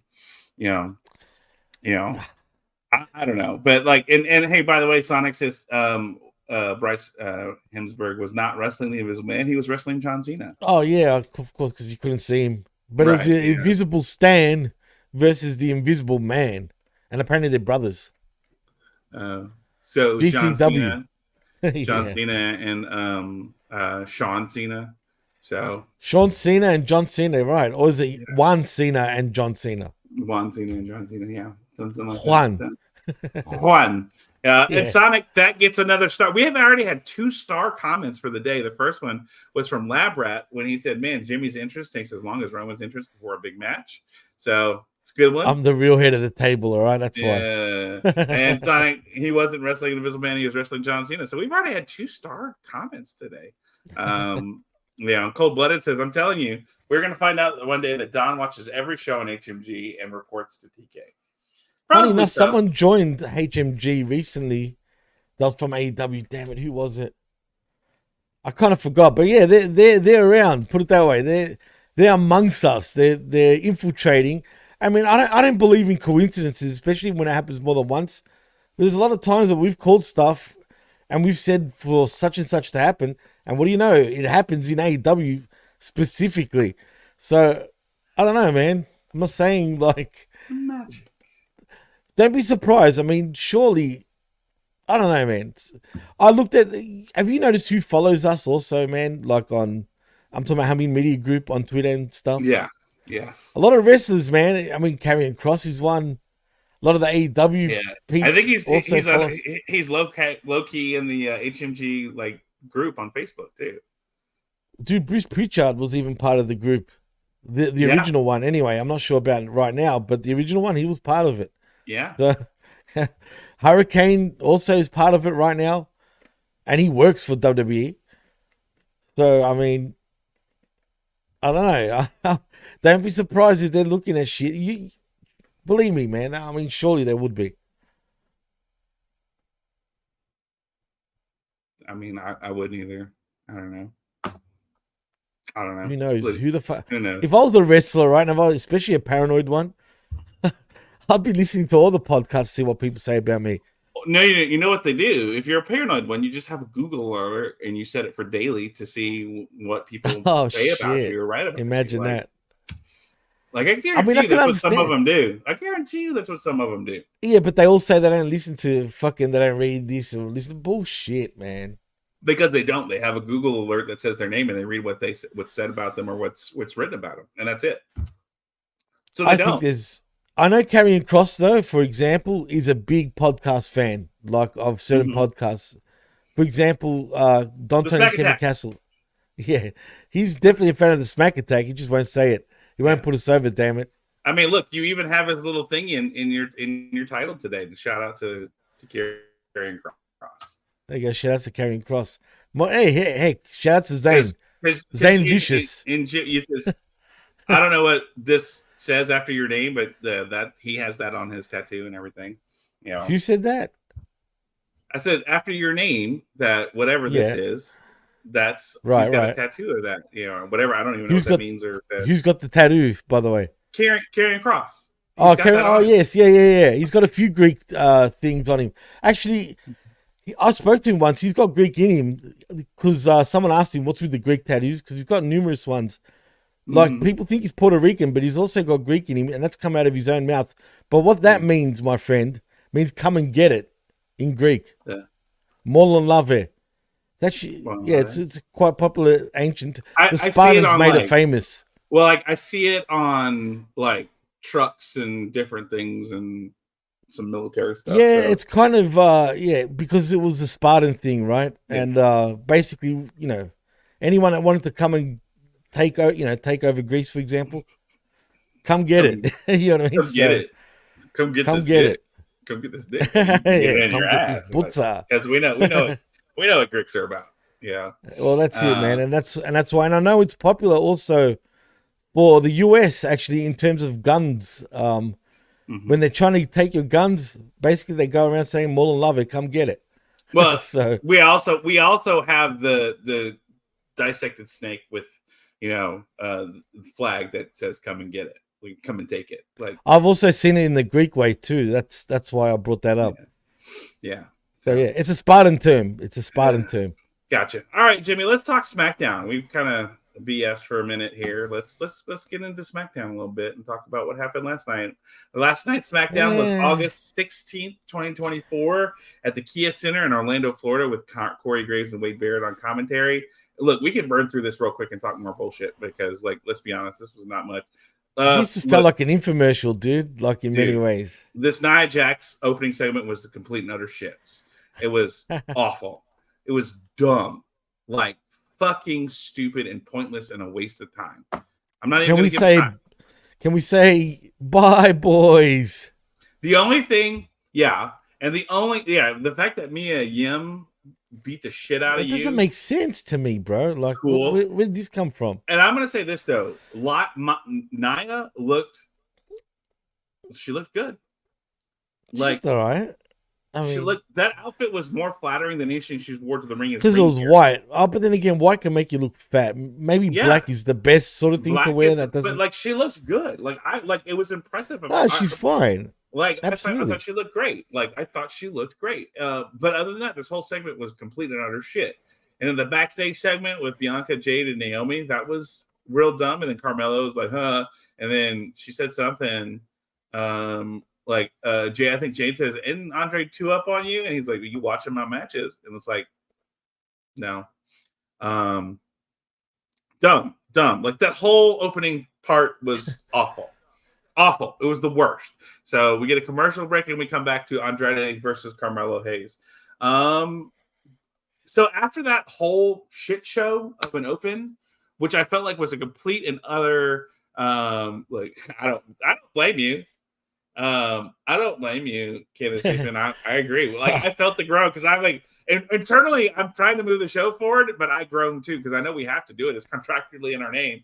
We're talking about the SmackDown. We have to talk about SmackDown. So, but you know what's so sad? Raw has been such a better watch than SmackDown in many ways, man. Like, it's kind of weird, I feel like they're slacking off with SmackDown a little bit lately. It just feels like an infomercial. Remember, Jimmy. We are a month away from them going to USA. It starts September 13th. Friday, September 13th. USA will be the new home of SmackDown. So we're a month away. So yeah, why? Let's build for that. We have the Battle at Berlin or Bash at Berlin or whatever that is. And then we have Bad Blood. I think is the next thing on October 5th. After that, I think is our next one. So Bad Blood, why not? Bad Blood's. I think they released the promo for that last night. Doesn't it feel like Bash in Berlin's not even getting any hype, bro? Like, it just feels. This they had some last night. Feels like. Did it really, though? I feel like Bad Blood's getting more. Have you noticed they're promoting Bad Blood more so lately than friggin'. Then what's it called? Bash in Berlin, which is a bit of a slapper to the face, man. Like. Well, here's the thing, right? Is it a PLE? Is it a lesser PLE? Is it in Europe? I know, but It just feels like all the other international shows have been more of a big deal than this one. Put it that way. Like, But how many times have we said that about shows, Jimmy, and then it turns out being a good show? Like, oh no, it'll be a good show. Absolutely, Yeah. it'll still be a good show. But there's no real implications. I don't see any implications coming out of it. You know what I mean? because they just had SummerSlam and they just had major changes, right? Nia's new champ. LA Knight's new champ. Gunther's the new champ. Like, you have a whole bunch of new champs, right? Bloodlines, And no new one's champs. losing anything. No one's going to lose anything. So, like, that's the whole point, Jimmy. Like, this is to satiate the European crowd. Hey, look, we have another European match, and this time it's on the continent of Europe. It's in Germany, and like centrally, so you can come. We were in France, now we're in Germany. We've done London. That we're in the UK. Yeah, that's what I'm saying. Yeah, like we're coming at you. Look how cool we are, and look, we're doing it in the middle of the country this time. So if you live in the eastern side, you can come check us out. And we're centrally located in Berlin. Look how cool that is. Is SmackDown coming from Berlin as well? I can't remember. I think no, I think they'll probably just record a show from this week and do it next week, or maybe they will. And these two shows were recorded because remember last week they talked about seeing Nia and then we didn't see her till this week, so maybe this was a recorded show. Although, it doesn't say this was a recorded show from when I'm reading. It wasn't. And Labrat is right. It is talked more about it on Raw, to be fair. Right, but I'm still seeing a lot of Bad Blood advertising too. Right. Well, because here's the thing, right? Cody's the champ, and so the real matches though is Gunther versus, that's your main event. It's Gunther versus Randy Orton, right? Yeah. That's your main event. Of course, it's going to be your main event. Cody's a side piece, and we're going to see Kevin Owens, and that was referenced tonight. Like, right? Oh well, there's no reason for Fox. Did you see, like what Zane said, Cody was also a side piece to Metro Boomin. What does that mean? You don't know Metro Boomin? He's a rapper, dude. Okay. Oh, well, I mean, I'm just saying, like, yeah, if you don't know him, well, now you know, I guess. He's a rapper. Did you see that skit with Cody at all? Yeah, I saw a little bit of it. The guy next to him was Metro Boomin. And the song for Bad Blood is Metro Boomin, so yeah. Okay. So Cold Blood says, my local Fox doesn't even air SmackDown over the antenna anymore. They show some game show. What? And look, some stations are probably doing that because look, why? Why would they do that if it's still under contract to do so? Because it's your local programming. You can still do what you want. You don't have to do that. So, Dane's Dane, damn, bro. No, but it's like. Are you pointing out because I said the dude that was next to Cody, or yeah? Sonic, saying, where were you? Jimmy just explained what his name was. Yeah, Sonic, man. Where have you been? Mullen Lover means come and get it. Like come get it in Greek. But it's disappeared. Oh, because I took the thing. Me? Because because of you. Yeah. It means come get it in Greek. Wake up, John. No, I knew that. I'm talking about Sonic, but like I forgot that when you highlight a text that your names go away. It took me for a second. I don't know why. I shouldn't, but Yeah. Okay, let's talk Andrade versus Carmelo in the match. I don't know how to rate this, Jimmy, if I'm 100% honest, because I was so pissed off and annoyed and upset at the opening of this match that I felt like this match was probably I probably rate this match higher than I should, because I was just happy to watch wrestling and it seemed decent. Because that opening segment was probably the worst opening segment I've seen in SmackDown in a very long time. So I'm not 100% objective with this. I don't know. Jimmy, what do you think? It was the best match of the evening. How many matches were there even?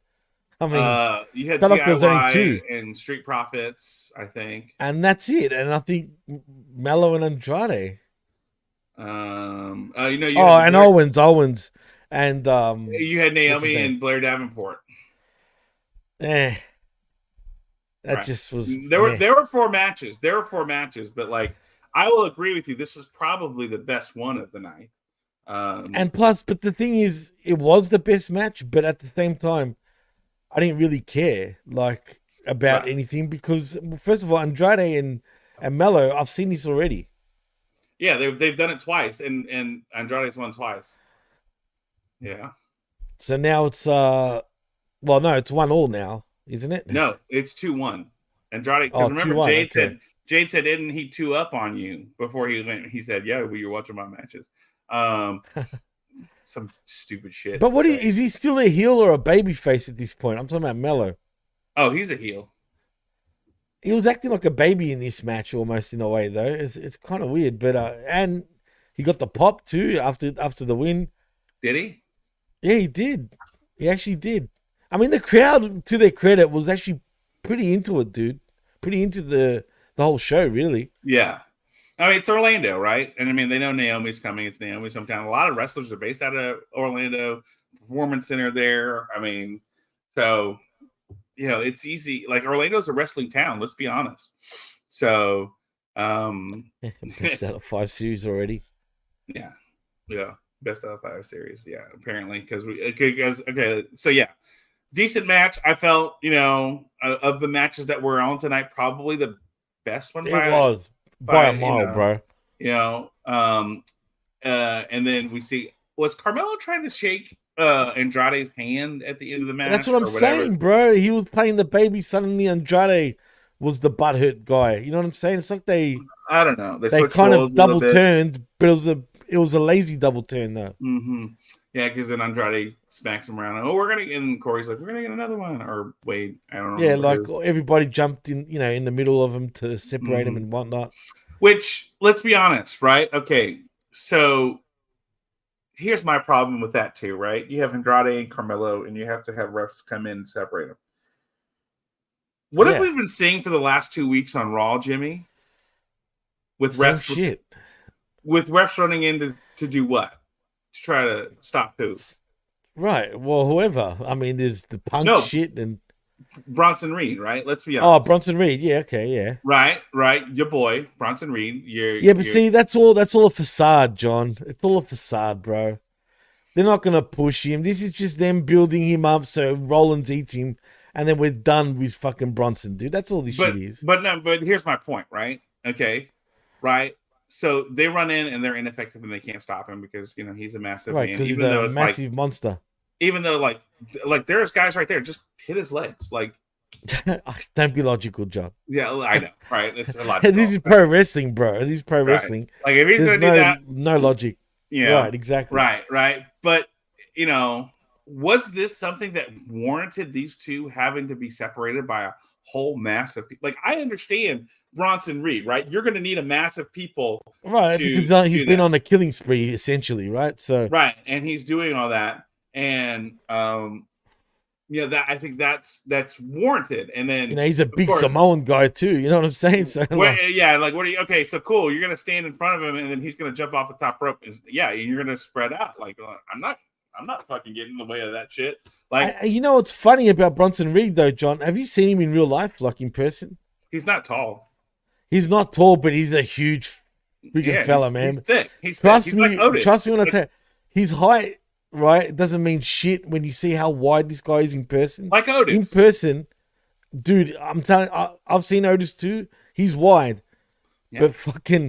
But Reed's on a different wide level, dude. He's a fucking truck. Yeah. Like, and that's cool. But like, here's my point, right?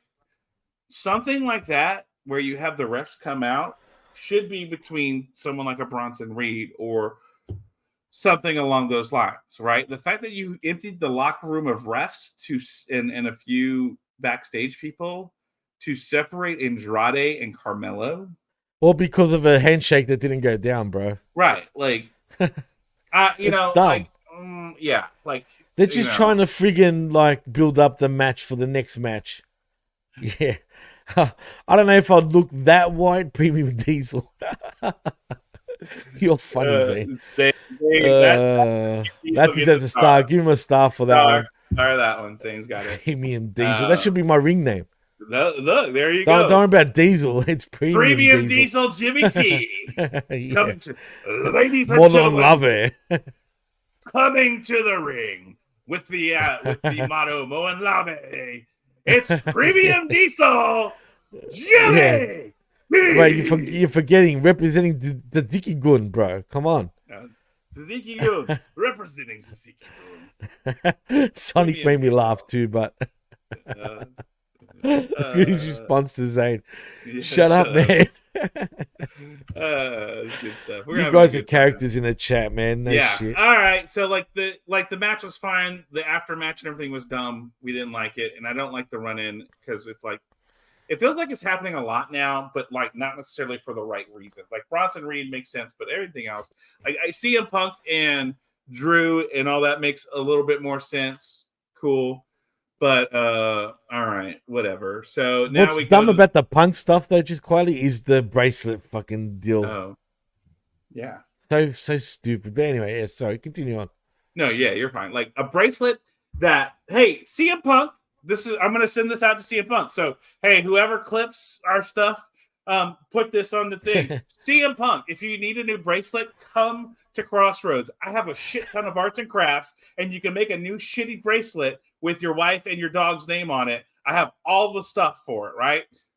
Come to Crossroads, take pictures with the kids. We meet Mondays and Thursdays. School has started this week. We're meeting on Mondays, Thursdays. Come meet the kids. Come make a bracelet. We'll have a whole day, and we'll be our hour time on Mondays to come and do that, or Wednesdays or Thursdays. Whenever you want to come, and we'll make a shitty bracelet for you so that you can have a new bracelet that you were made with kids and helping our organization on that. And it'll say AJ and things. And we all know at the end of the night, Drew is giving it back to you at the end of the night. Like you show up, you give it to Drew for the show, you come back at the night, y'all go to the hotel, and you plus when does Punk's character, really give a shit about a bracelet, man? Like, but it has his dog and his wife's name on it, Jimmy. I dare say he loves his dog more than his wife. It seems like probably most likely. I mean, shit. But hey, CM Punk, there you go. The offer's out. Come to Crossroads. Come to Weatherford, Texas. Come to Crossroads. Meet our kids and make a shitty bracelet with all the arts and crafts that I have. You could make one, and you can make it. Look, I've got leather straps, so you can make it cooler and make it better. And then Drew can't just take it off, or maybe even pop it off. So yeah. What happens if it breaks? Oof, he's gonna see red. It's not about the material; it's the significance. I understand. I'm being silly, Zane. I am being silly. So anyway, hey, if nothing else, then that way CM Punk can respond and maybe he'll show up to Crossroads. Cool. Man. Anywho. All right. So after that, we have a backstage segment with Solo and Tama Tonga, and he tells him when Roman gets to the ring, he'll rip him limb from limb. Okay, Tama, cool. Great. Jimmy Chunga. That was a Jimmy Chunga fucking no, his brother is Chungaloa. I know, I'm talking about Jimmy Chunga, but that's what Enzo used to call Tama Tonga. They had a little beef. I don't know if you know that. Well, it was the funniest fucking shit, bro. Yeah, because it was. I remember, but still. Oh, true. Zane is asking you a good question, actually. Oh, John. Sorry, I'm looking at the next part.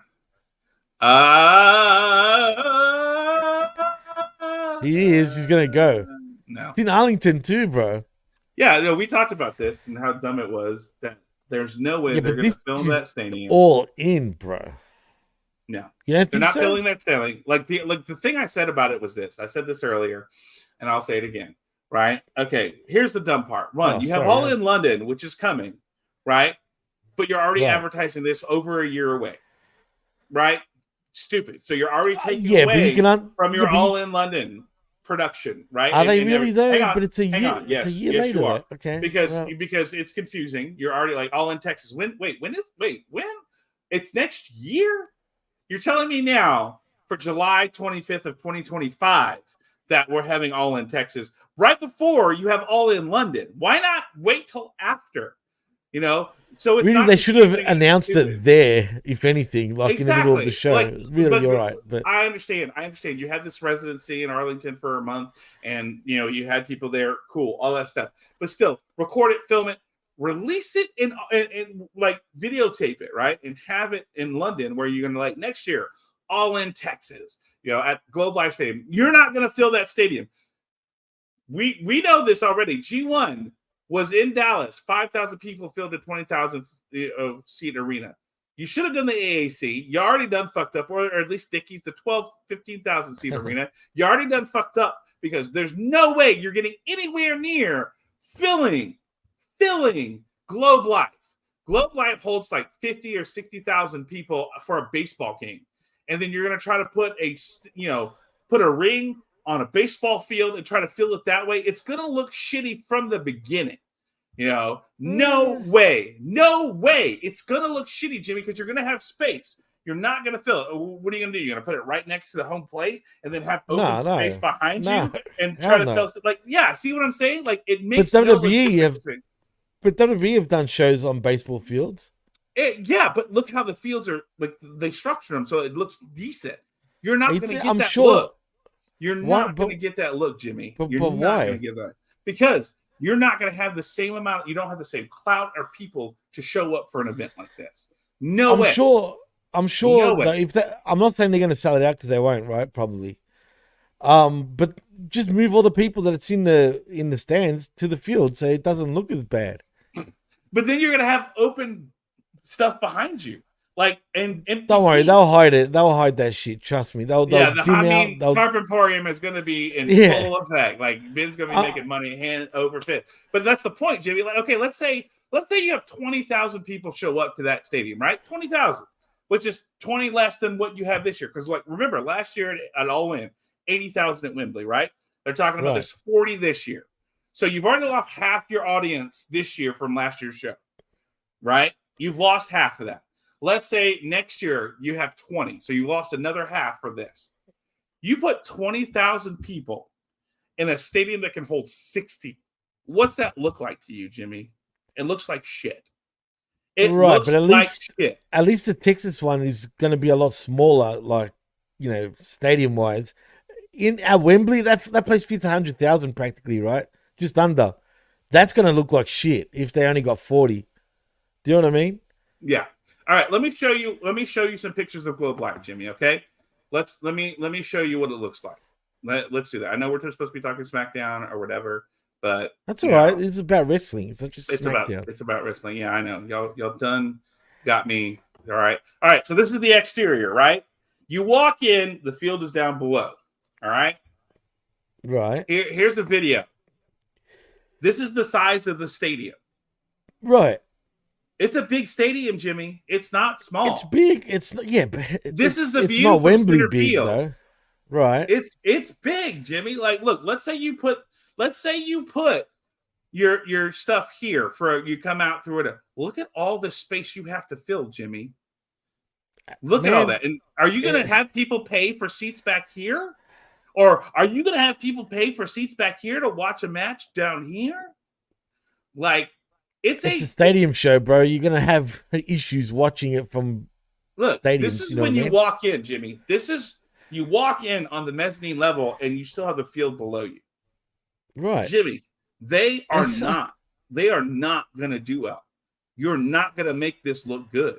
I don't know, but they're being ambitious because there's talk that they could be doing a stadium show in my neck of the woods too. I don't know if you've heard that. I saw that they're doing a tour, right? Like they're doing a whole tour of they want to do a pay-per-view here, dude. They want to do at a stadium though. Too. Yeah, like a stadium. Yeah, they'll do a tour. Well, it makes sense. I mean, but let's be honest. Let's be honest. Y'all will show up, right? Because I don't know about that either, dude. Yeah, but again, look at this. Is the thing I'm telling you, Jimmy. Look at this.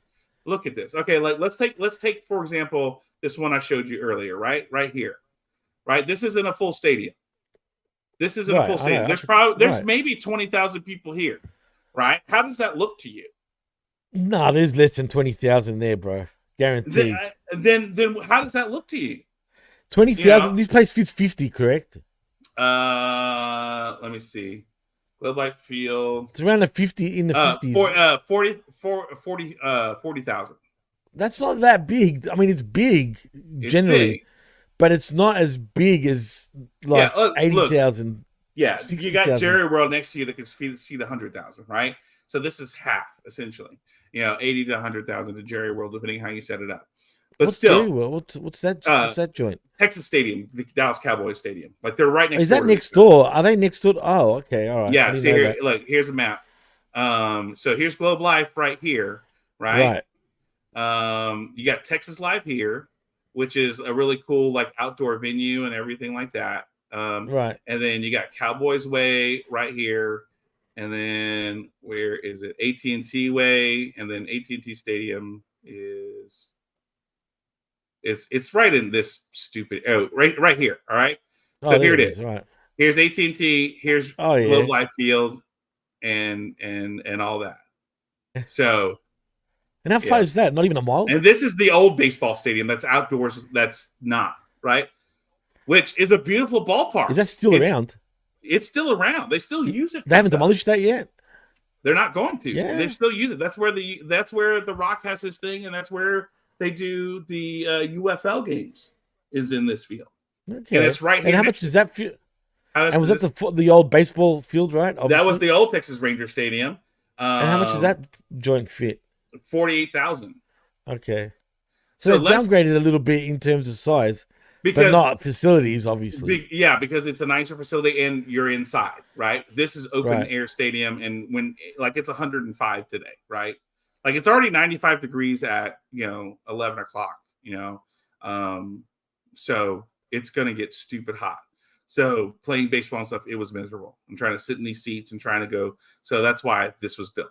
And because like this stadium's only like 20 years old, right? What? Yeah. Only 20 years old and they've already fucking. Yeah. What a waste of money. I mean, what a waste of taxpayers' money, dude. Oh yeah. And this is the fact that they even approved another stadium after AT&T Stadium and now this new ballpark for the Rangers. That's ridiculous. How'd they approve that shit? They just did. So, and this is where the esports area is, the Sheraton Arlington right here. Like that's so when I went for the AEW Dealy Mabob, the esports arena is right here. Right. Yeah. So you're here and you can see the ballpark here. Right. Well, they want to do a pay-per-view at Marvel Stadium, dude, in Melbourne, which is it fits like 60,000 people there, like, but it's under a roof as well. Like it's a dome pretty much. Right. And the field there is huge, dude. It's a big oval. So WB sold it out though back in 2002 when they did a show, as in the global warming show, if you remember. I don't know, back in 2002. The main event was The Rock, Triple H, and Brock Lesnar. Ironically, I remember that like it was yesterday. Can't believe it's been that many years. But Marvel Stadium, if they decide to choose there, even that's going to be ridiculously hard to sell out. Yeah. They should. Right. Even WWE did at WrestleMania, if you remember the first one after the Koof, where fans were allowed to come back, but not the whole capacity, only half the capacity, if you remember. And the rest were cardboard cutouts. Yeah. No. Look, it's a mess. I really like the promotion of this is all wrong. How they're going about it is all wrong. There's no way they're gonna they maybe get half, Jimmy. Like at best they're gonna get 20,000 people. The only saving grace for this, Jimmy, is that it's gonna make travel super easy. All right, because DFW Airport is right there. Like when you that's fly into DFW Airport, it's maybe 10 to 15 minutes to get to Globe Life Field, right? Where they're going to have it. And there's all kinds of hotels all within walking distance of that. So they've made that whole area like the entertainment capital of DFW, right? So there's all kinds of hotels, so it's easy to get there and all that kind of stuff. That's the only that's the only thing. And Jose Luis Riviera, hey, thanks for being here. If residency partnerships result in Tony getting stadium shows at a reasonable cost, then Tony, it's a win-win. I question that. The only reason why I would question that is because the residency was with Arlington, the city, and so that's my question. Is like, now did the city pay for this show? That's another thing. If it's being bought already, for example, you still have then it doesn't matter. You still have to deal with the Rangers and Major League Baseball in their schedule. Like the Rangers, so the city can put in and they could request stuff, but still, it's the Texas Rangers Stadium. So you have to make a deal with Texas Rangers baseball, right? And Major League Baseball. Well, everything seems to be put in place. So It's official. It's happening. It's Right. I know that. But that's what I'm saying. Like, getting the residency at the esports arena down the street from it might have, like, greased the wheels a little bit, but doesn't necessarily mean that you're going to get it, because you still have to deal with Major League Baseball and Texas Rangers in the use of their facility. Right. Well, it's done now. So I know that. I'm just saying, did it help? Maybe a little bit, but you also have to remember there's another entity involved. There's two. There's the Rangers organization plus Major League Baseball, and both of those have to sign on and be on board. Right. So, that's right. The date worked because of the All-Star break, and the All-Star game was this year at Texas Stadium, the Major League Baseball. Interesting. That's why it worked. Okay, cool. Anyway, long story short, that was, and it's a way for Texas Rangers to still get people to come in and pay to be in their stadium while they're on an All-Star break and there's no games going on. So, anywho, all right, let's get back to SmackDown. Look, the only way I'm going to All In if I can get a decent seat and ticket prices are not stupid. Like, that's the only way I'm going. Or one of my friends says, "Hey, you want to come?" And I'll be like, "Yes, I do." Just saying, Lady Frost or Lance, if y'all want to just like gift your boy some tickets. So, yeah, I'll be fucking asking for him too, man. I mean, come on. I'd be down. Like, I mean, I know Lady Frost says, "Hey, maybe I can get you some comp tickets while you're here when I'm here on the weekends." So I'm like, okay, if you want to, cool. But I'm not going to be that friend who's going to be like, "Hey, you want to hook me up with some tickets?" Hey, I'm not that person. I'd rather just spend time. Ask everybody. Ask Lance as well. I'd rather be like, "Hey, you want to go out to dinner? Like, I'll take you out to dinner." Sure, so, no doubt. Yeah, look, Sonic, we're talking about everything but SmackDown because SmackDown sucked. It was not super great. So we have this backstage segment with Thomas saying he's going to tear Roman, and he's like, "No, I'm a tribal chief. If Roman takes the Ula Fala from him, he becomes a tribal chief, and Thomas will acknowledge him, and he'll acknowledge Roman too." And that's I can't wait till we get to that. And this is why I've got the Molon Lave part in my name, right? Yeah. It's all about the chilies, bro. All about the chilies. And then we had a commercial break, and then we had a video hyping up Giovanni Vinci, which it's Giovanni Vinci. Didn't they do this shit in like NXT or something? Like, I feel like this is rehashed. Like I've seen something like this that they did this, but Vinny Vici or whatever. And they've done it before. It's a popular saying. It's a popular term. But like I feel like I've seen this bit with him before. I saw it on Raw. It was on Raw, and now on SmackDown. I haven't seen it anywhere else. Before this, like a few years ago, because he did a singles run about a while back too. Like, are you sure you're not confusing it with his ex partner in Kaiser, who did a similar sort of vignette as well? It could have been. It was German elegance. No, maybe, but like I felt like he did his own thing too, and like he was doing this. Well, there you go. Zane says that was NXT. I don't even remember him doing that. Yay!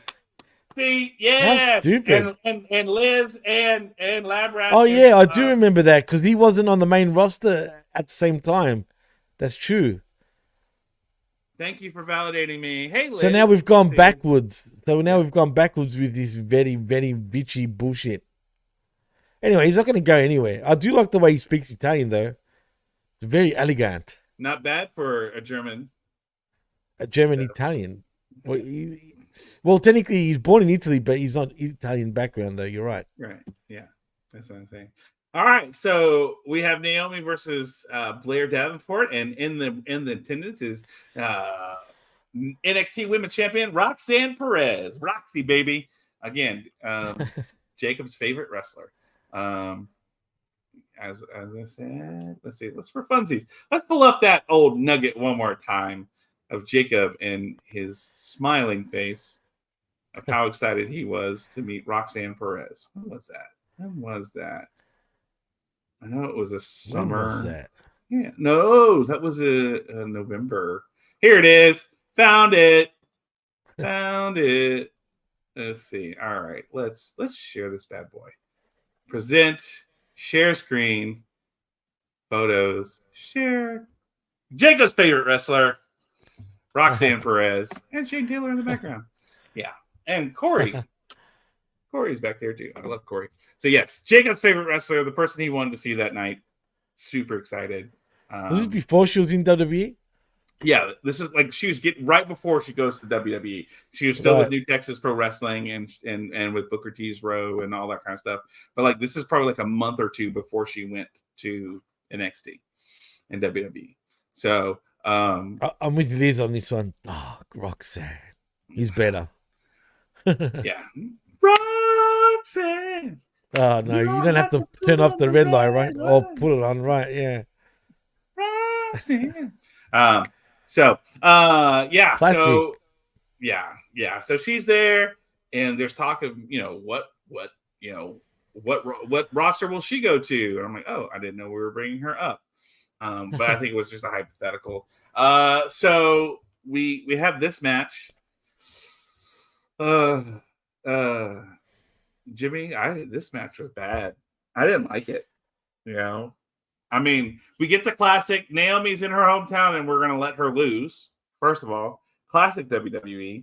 Classic. Hey, you're in your hometown. Guess what? You're doing the job today. Ha ha! Way to go. Cool.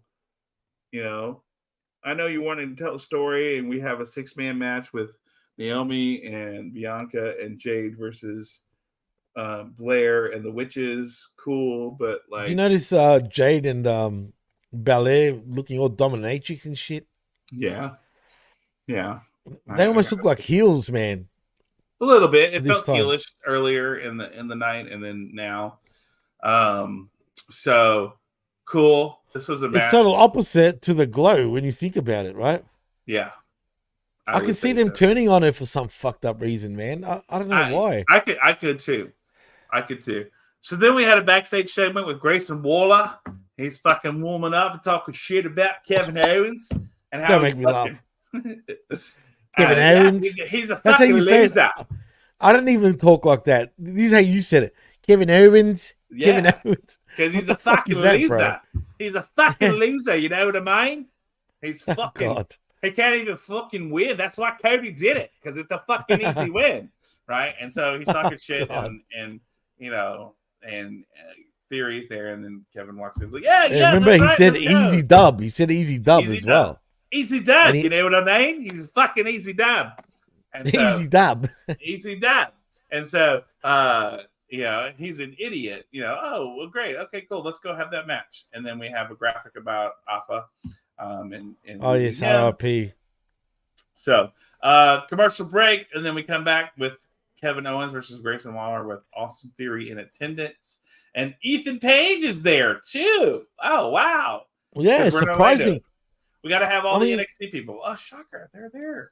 Well, they are advertising for CW, right? So right, yeah. So because SmackDown is, for the first time in its existence, is not going to be on a network TV channel.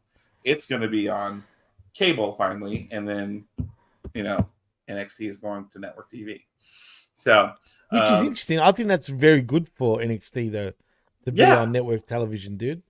Yeah, And SmackDown, it's going to do the turnover like in September, right? Yeah, that's what I just said this, Jimmy, earlier. I know. It's a month away. It's a month away. I'm just saying. I still find it interesting with what was it Cold Blooded that said it about how it wasn't shown on his Fox affiliate. Mm-hmm. That is so wrong. Over the antenna, yeah. How would you be able to? Oh, but on the internet you can. Well, I mean, maybe if you're on cable, but like if you have rabbit ears, like me, I have rabbit ears, and yeah, because remember, you can do what you want local programming wise. Like just because Fox has it doesn't mean you can't put something else. But wouldn't that stipulate on the contract that you would want like that has to be played nationwide on Fox? Really? Not necessarily. Well, that's why. Look, that's why you see like on American TV. I don't know if they do in Australia. Like for severe weather events or other things that are happening, like news stations can break in and interrupt. Oh yeah, of course. Because local programming can do what they want. At the end of the day, it's just a background. I mean, they do that on cable too, and you think it was significant enough. Sort of, but like not on the USA network, say, and shit like that. Right, I'm talking about news channels more so. Well, but you're interrupting a news story for another news story. This is like you're forget what I said. Cable, they don't really do that. Don't worry about it. Yeah, Forget it. here's the thought though, right? Local program. The reason why you do that is because you're paying a fee for Fox, right?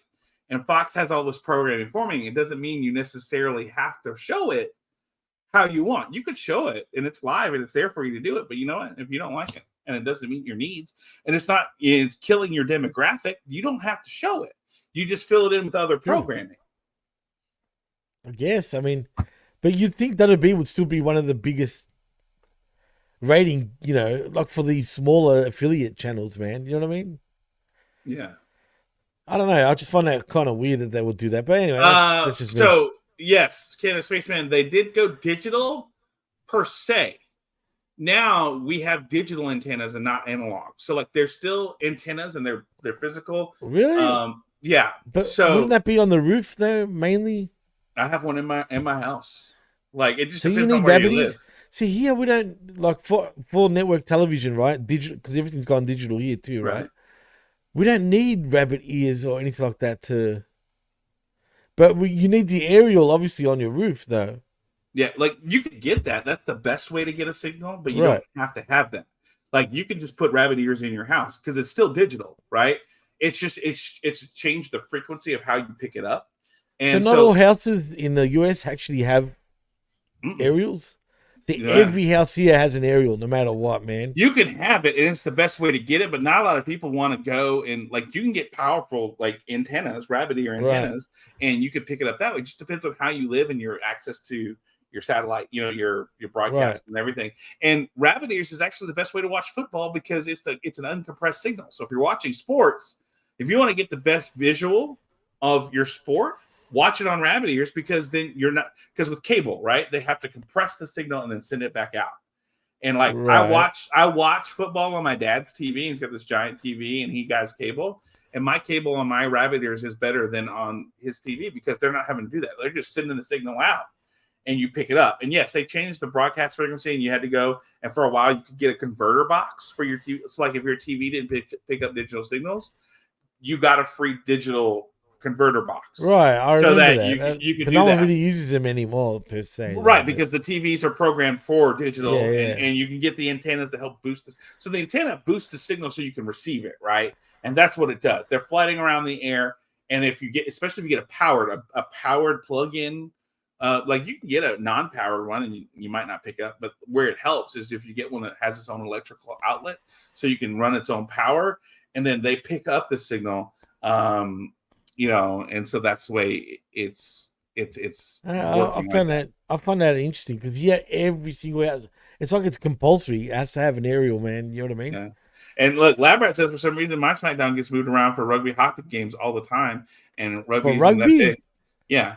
And so what the fuck? Why? Because again, it's local programming, right? So Texas, right? Let's say if you wanted to, if say the local Fox station wanted to have a Friday night game of the week where they go to a high school football stadium to watch football, you could preempt SmackDown for that because it's local programming. People will want to watch that rather than. That's bizarre, man. Yeah. But yes, Sonic, you're right. Most people don't even watch, over the air television as much as they used to. I mean, people do, but not really. Everyone uses the cable box, man, pretty much. Yeah. Like, that's how they access it if they want to watch shit like that here anyway. Yeah. But yeah, I mean. Yeah. And again, it goes back, like Canada Spaceman says, he's in the valley. My apartment is the wrong way. I borrowed a digital converter antenna and didn't get any channel. So yeah, there's some, it depends on where you live. Like, you might have to get an outside antenna, and even then, how high do you do it? And that's what I'm saying. Everyone's got outside antennas here, man.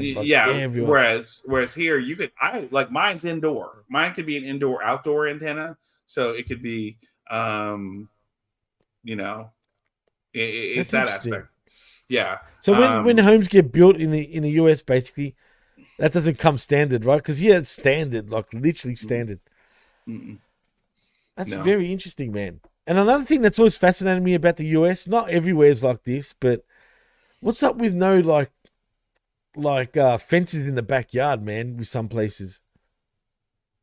I have a fence in my backyard. I mean, it just depends on the neighborhood. Well, that's what I said, not everywhere. But there's parts of the US I've seen where there is no, so everyone's got their own house and whatnot, but there's no fences separating shit in the backyard. So I think it just depends. Okay. Yeah. Yeah. And like Elizabeth says, our homes are typically wired for internet and cable. Right. That's the same as Like, here. You get that and the aerial for us. But yeah. no, Interesting. no. Like, so here it's wired. And like, if you wanted to run an air cable, you could through the wires that are your cable wires and everything and internet and Right. all And a those lot of lines. people, though, You could do to that. actually use the internet as well to watch TV these days, man. Yeah. Yeah. Yeah. Yeah. Yeah. I watch over the air majority of the time. When I'm not using my Roku or my Fire Stick, I'm sorry, my Fire Stick to watch things. And it's fine. And I prefer it honestly because, I like the signal that I get from it better. It's a cleaner signal. So, um, anyway. So anywho, then we have the match between Waller and Kevin Owens, and this is fine. You know, okay, we got to see a dark Kevin Owens. He comes out, and he's just beating the shit out of Grayson Waller, and he deserves it. And then getting ready for his match with Cody, and then Kevin Owens wins, and then hey, we're gonna have shenanigans, and here comes. Theory grabs Waller, and Waller pushes Owens into the ring post because he was going to do some stuff with Prime, and then and he comes, and they're starting.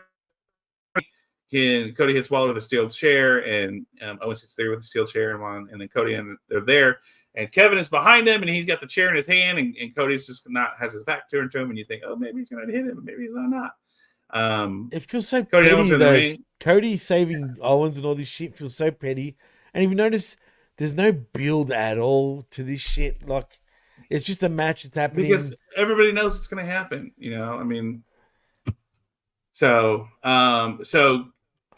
Owens grabs Cody's championship on the mat, and he looks at it and gives it to Cody, and they leave. And then we come backstage to Tama Tonga and Solo.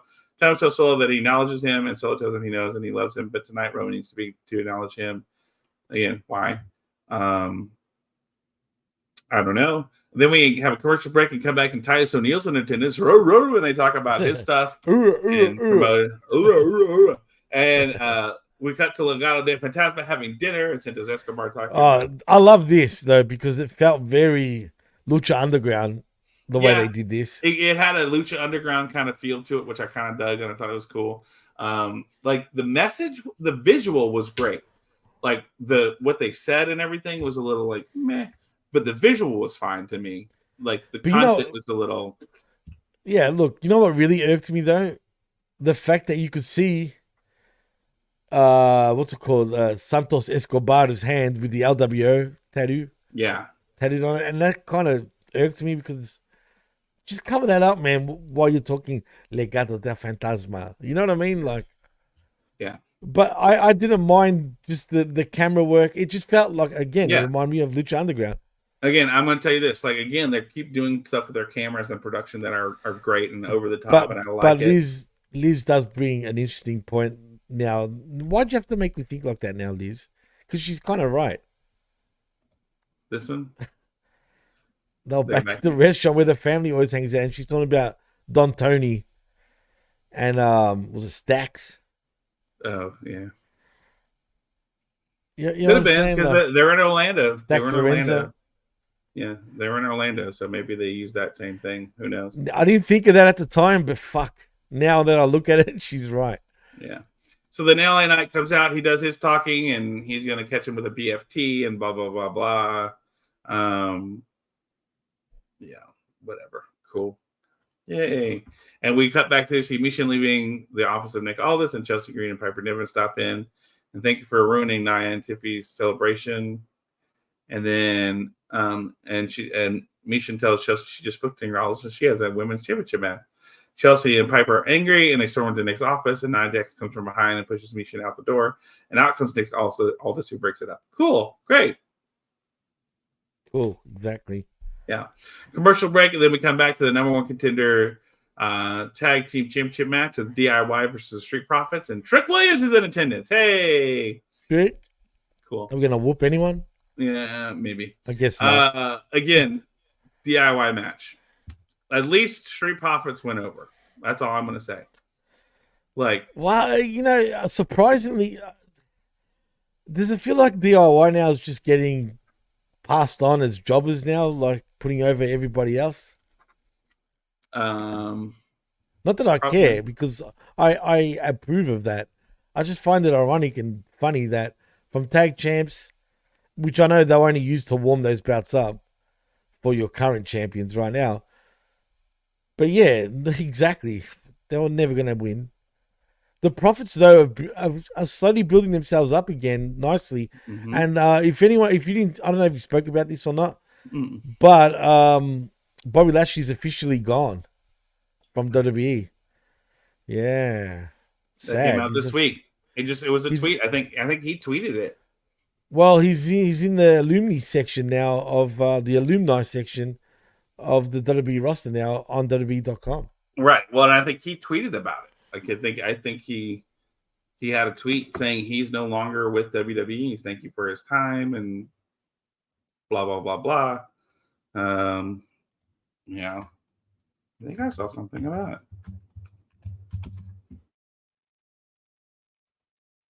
Let's see, because I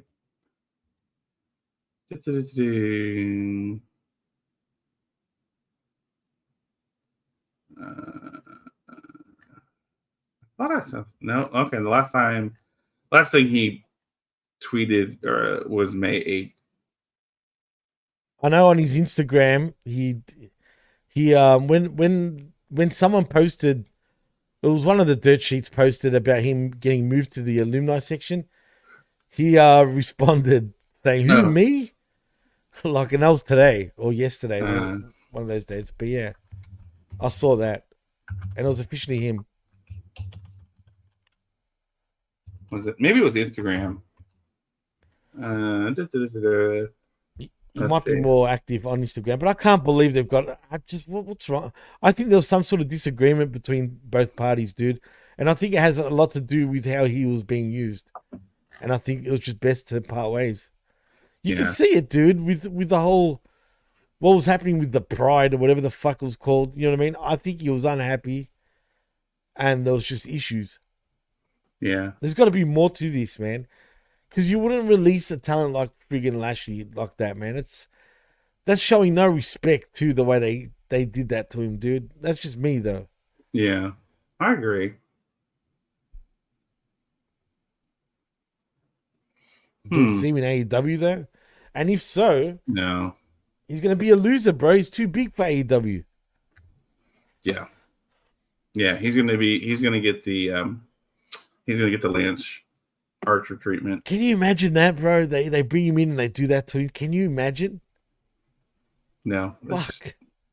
That's just weird. It's weird. All right. Let's see. So this is a match. Cool. Street Profits win. Great. And they're now the number one contenders for the Bloodline. They're not winning, though. They're not winning, but like that could be a fun match. Look.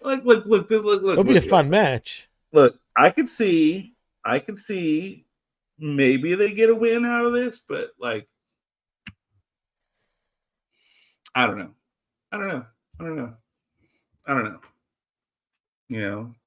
So there's already kind of some turmoil with the Bloodline.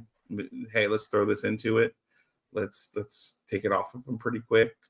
Nah, it's not happening. Unless it's not going to happen at Bash in Berlin, that's for sure. Yeah, like I'm maybe Bad Blood.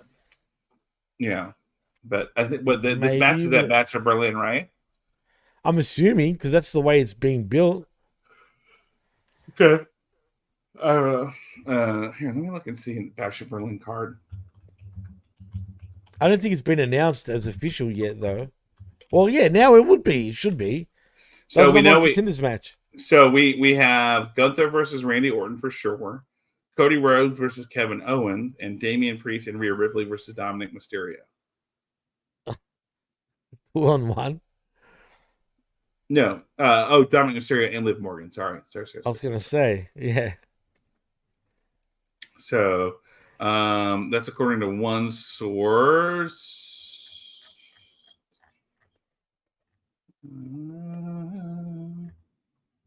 I don't I'm trying to see if anybody else has.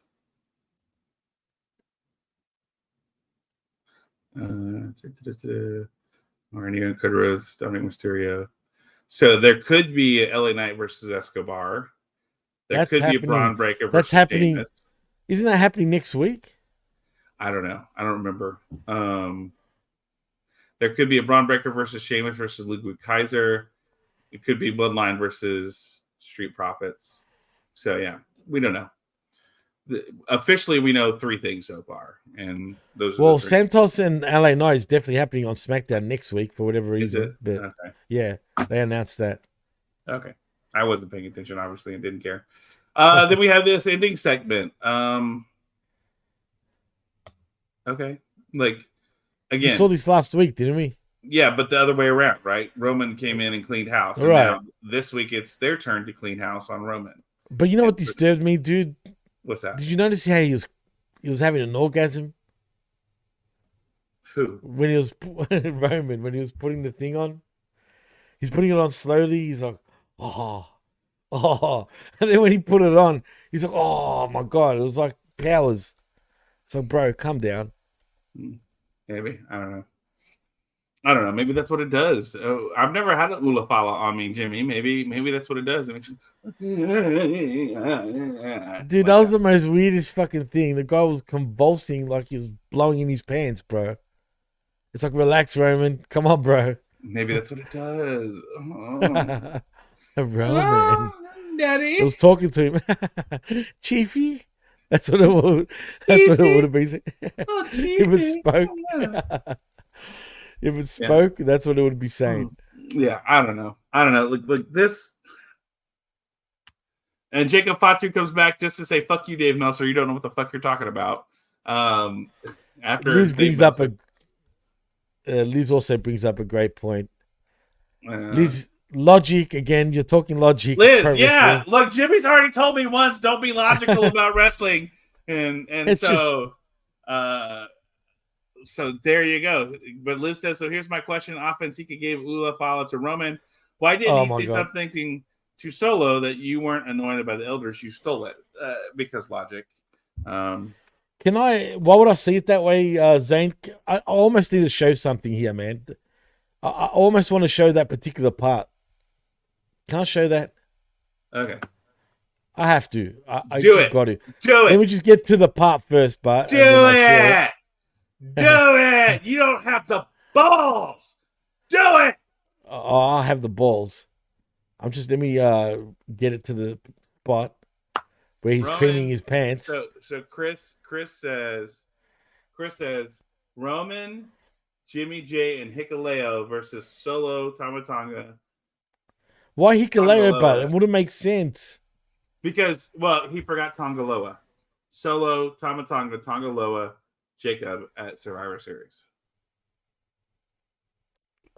Well, anyway, check this out. Right? I get what you're saying because Hikuleo is Tamatanga and Tongaloa's brother. Yeah, but why would he go against his brothers though? Right, but why does Solo go against his brothers and Jimmy and Jay? Because he's the young punk that's power hungry. You know what I mean? There you go. Look, there you go. Okay, but then if Hikuleo gonna want to take over the blood? Then it gets a borderline stupid after that. It's that you don't agree with what your brothers did, right? Like, or see, I think Hikuleo will be an insider because the Tongans are up to something. Could be. So he could infiltrate, pretend he's all with it, but really it was all an inside job. Thanks to The Rock. Are you showing this thing or what? Are you showing this thing or what? Oh, yeah, I'm showing it now. Where? All right, check this out. Where? Right now. All right, do you see that, guys? See that shit? Watch this. Waiting. Watch his face.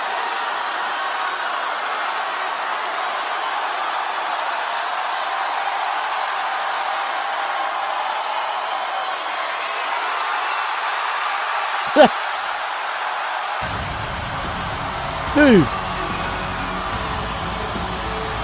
he's creaming his pants. Look, look at this shit. Let me pause it for a second at this spot. Watch this. What the hell is that? Is he not creaming his pantalones here? Because you're getting something that you haven't had in a while. It's like, oh my god, yes. Oh fuck yes. Look at him. Look at this shit. Like, come on, bro. Come on, man. Like, come on. That's what went through my mind. It's a bit weird, bro. I'm not gonna lie. Listen. Yeah, that's not what I saw. See, Liz. Do you see it now, though, Liz? Jimmy, why you do this to people? Funny. Yeah, I'm sorry, but I noticed it, man, and it bothered me. I'm not gonna lie, it just did. Sonic, you get another star for that one. Oh man, Red Hot Chili Peppers. You get a star. That's a good one. Red Hot Chili Peppers. Yeah. Yeah. Oh, you come on. Oh, you now I'm getting called a pervert too. No, you got called Jesus. Icky. Oh, well, no, by Zane. That's vicious, bro. Yeah, it's in his name. Like Jimmy. You know, you saw it. You all saw it. Now that one gets a star too. That one gets a star too, Zane. You get a star. We've got 5 stars today. Stars. 5 stars. 5-star show. 5 stars. It's not 5-star show. Are we gonna break the Meltzer rating today with comments? We could, but I'm just saying. Call me what you want, but look, no shit. I saw 1, that. And Sonic has 2, and Zane has 2. So it's 2 all. Yeah. Oh, look at Sonic trying to get the wanker in. Yeah. See, he wants another star now, does he? Look, well, we're not giving him out for Icky Jimmy. God damn, look, everyone wants stars. I mean, are we going to do a Meltzer and like hand them out? We're not in Tokyo, though. We're not in Tokyo, so we can't break the 5-star rating. So I'm sorry, man. The Ufufala is just, I don't know, man. It gave him cream. That's all I'm saying. Bro, you wild. You wild. All right, Jimmy, let's discuss the rating of this show. Let's grade it. Do I have to? Yeah, you have to. Let's get it. You know what? I have never given a WWE show an F. Shut up, Canada Spaceman. Jesus. Saying thank you, Jimmy. You have a sharp eye. Anyway. Look, when Canada Spaceman agrees with you, you know you're in the wrong at this point, man. I know. Fucking Jimmy shot the dicky, apparently. No, Roman shot the dicky. All right? Not me, bro. But anyway, he's throwing me off. The chat is throwing me off completely. But he's saying that if I had to give it a rating, it's not going to be an F. But it's going to be... We've had worse shows than this, Jimmy. Yeah, but I'm going to go D, though, man. D minus. That's how low I felt. Yeah, Cold Blooded gave it a B minus. That's high, bro. It's pretty high, but... Woo. Like, Candace basically gave a D for dumb. Taziki Gooner. Don't call me a gooner. Only because of Arsenal. Yes. No. Yes. Do not call me a gooner. Arsenal. Crying out loud. Fuck Arsenal. Yeah, fuck you. Fuck you. I'm with Sonic the Hedge Rat, though, when he says, I say a D, people showed up. Win 2-0 versus the Wolves. We got them. 2-0. Wolves. And anyway. Saka gets one in the 74th minute. Way to go. Saka. Dude, Saka's a good player. No, he's a good player, man. Fucking legit, dude. He's good. No, I'll give you that. But I'm looking forward to, Man United playing. So glory, Man United. But anyway, I said Manchester United, Zane. GGMU. Glory, Man United. Anyway, enough of that for now. So yeah, D. Oh, minus. Liz said C minus. She's on the right track. So Candace Spaceman said D for dumb, but he says he gives the Smack Attack an A. Thank you, Canada Spaceman. You're so nice. You're not getting a star, but he says D. People showed up. Matches were performed. But he's right. The crowd, the fans did turn up for sure. Yeah. And then Labrat gives it a C. Jimmy, I think I'm in the D department. I think I'm gonna rate this as a D as well. I think like there wasn't much done story wise. It was real all over the place. It wasn't great. It wasn't AEW level bad. It wasn't that bad. Elizabeth said if Tiffany hadn't spoken, it would have gotten a B plus. Like that whole opening 15 minutes was the shit. It was the worst. And I feel like maybe it made the Andrade Carmelo match seem better because it was so bad. It was so bad, I really feel like. And that was like it was almost as bad as the second This Is Your Life they tried to do, not the Rock one, but the other one that they tried to do that was super bad. And Sonic says, "See Sonic your is parents spot are on. gonna be-" Yeah, exactly. Yeah, Daddy John and is not happy with that performance. It's not good. It felt They're very lucky they don't have nailed in. parent-teacher interviews, John. It felt very phoned in, very very non. Was phoned in, definitely. Yeah, very non-care. Hey, like if it also feels like, hey, we got a month left before we got to go to Fox, so let's just. Yeah, but still, they shouldn't do that shit, man. They really shouldn't, regardless. You know what I mean? Whether that was their intention or not, that's the way it came across. You're probably right. They probably did do that. Yes, They've done that in the past, man. Thank you. Bailey, This Is Your Life. And Lab Rat saying, Bailey, This Is Your Life. Yeah. Like that opening segment was just as bad as that. And then, yeah, like it felt like it was kind of mailed in. And I get it, Jimmy. But like, let's be honest. How many times have we put in 2-week notices and not done what we needed to? Because like, fuck it, I got a new job. I'm going to go do that. So, I'm not saying I would do that, but I'm just saying that you're counting down the days, put it that way. A lot of people who do that do, right? Like that's what they do. They're counting the days, and I'm not one of those people, but Zane, just get through the shows. Nobody gets hurt. But I mean, that feels like it though, right? Because you're going to USA and you're promoting that. Like I was watching the opening match of Liverpool and Ipswich this morning at the gym before the Arsenal game, and they were promoting that. Hey, Liverpool won, didn't they? Yeah, they won 2-0. Yeah, Ipswich looked. Yeah, I think because Ipswich got promoted this year, and they did, and they looked like they were a second class team. Dude, yeah, they're not good. Ipswich is always up and down over the years, man. Always. It's been a while since they've been up though, and it looked it. It looked it. Ipswich ain't doing shit this season, bro. Put it that way. Yeah, and so and then I watched the opening of the Arsenal match. It was good. I don't know if Arsenal will even do shit this year. You will be up there. You'll be in the top 3, 4.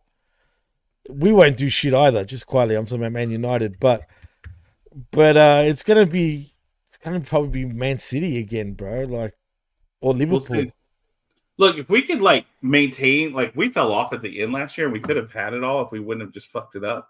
But if we would have done that, like if we could finish strong, I think that would have been, that would have been worth it. So that's true. But when this is not the soccer attack, and I'm sure we're boring people probably with the soccer talk. At least Zane's a fan. Yeah. Look, I think soccer is more popular than people realize, but I agree 100%. It's the world game for a reason, peeps. Whether you like it or not, it's the most followed sport in the world. It is what it is. Yeah. Although the Dallas Cowboys are the most expensive sports franchise in the world, they just made $10 billion.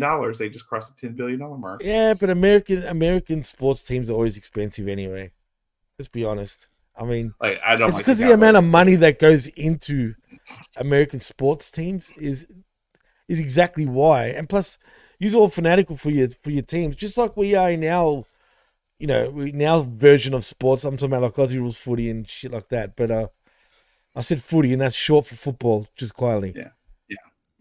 Aussies like to abbreviate shit, We know. Well, Jimmy. We know. Jimmy, I think it's that time. I think it's the time to shut down the show and go do our things and live life. But Jimmy, before we do that, why don't you tell the people where to find you on the internets and where they can hear your Aussie, oi voice, oi. Where they hear you at, bro? Oi. Wow. You can find me right here on channelattitude.com. Where for $5. Yeah, I said $5. Not only do you get the best, but the realest talk in all of wrestling. Also, if you want to follow me on the Twitter, you can right there at DJ MassFX and also at the PWC Network. Like and subscribe right here at HamimMediaGroup.podbean.com, where you can find all our affiliate shows. And speaking of affiliate shows, what's happening with you and Triple D, bro? Like, still, even after meeting each other, there was no. Yeah, no, I mean, like, no talk. He still got a lot going on. Yeah, fair enough. I could tell. His grandma got put in the hospital, and they're starting to still figure out how to deal with it. And they're the halfway house with his mom's dealing with that. Like, they wouldn't let her go to the hospital. They wouldn't even let her out of that. No, because she's got power of attorney, and they're asking him and his sister what to do, and they're like, and so there was, they're fucking with her. But when you're at a halfway house, you're allowed to go out, aren't you? Technically, sort of. They can control what you do and all that, and they so trying to get her, and they were like, no, you have to be back. Like, my mom's in the hospital. She's supposed to have I'm power of attorney for my mom. Like, right. Like it's a whole thing, and him and I talked on the phone this week, and he was telling me all about it. And so, and him and I talked about a few other things too, but like, there's a lot, he's still dealing with a lot, plus running a business and, all that kind of stuff, plus trying to do all that. So he's got a lot going on. So, I can tell, man, because he's not the exact same, Triple D that, I originally met, which I understand. But let's be honest, he's going through a lot of shit, bro. But going to prison can humble a person too, in general. No, definitely, I can imagine. Yeah, like I could tell you, when the moment he got out and we did a few shows and we talked, like he was a different person. He was not. Which is true because a guy like him's not built for that shit, man. He should have never, That's what makes me like, wow, like his family should have, never gone through that shit. But it is what it is. You know what I mean? Oh wait, hang on. Sonic had a question. Serious question, Jimmy. Does your kids watch wrestling? He's talking about you, John. Not Jimmy, but John. Yeah. Like, are you talking about my kids for work or my son? Because my son and I go to wrestling all the time. Right. We watch wrestling. You should know that already, Sonny. Come on. I showed the picture of him and Roxy. I know, just before. Yeah.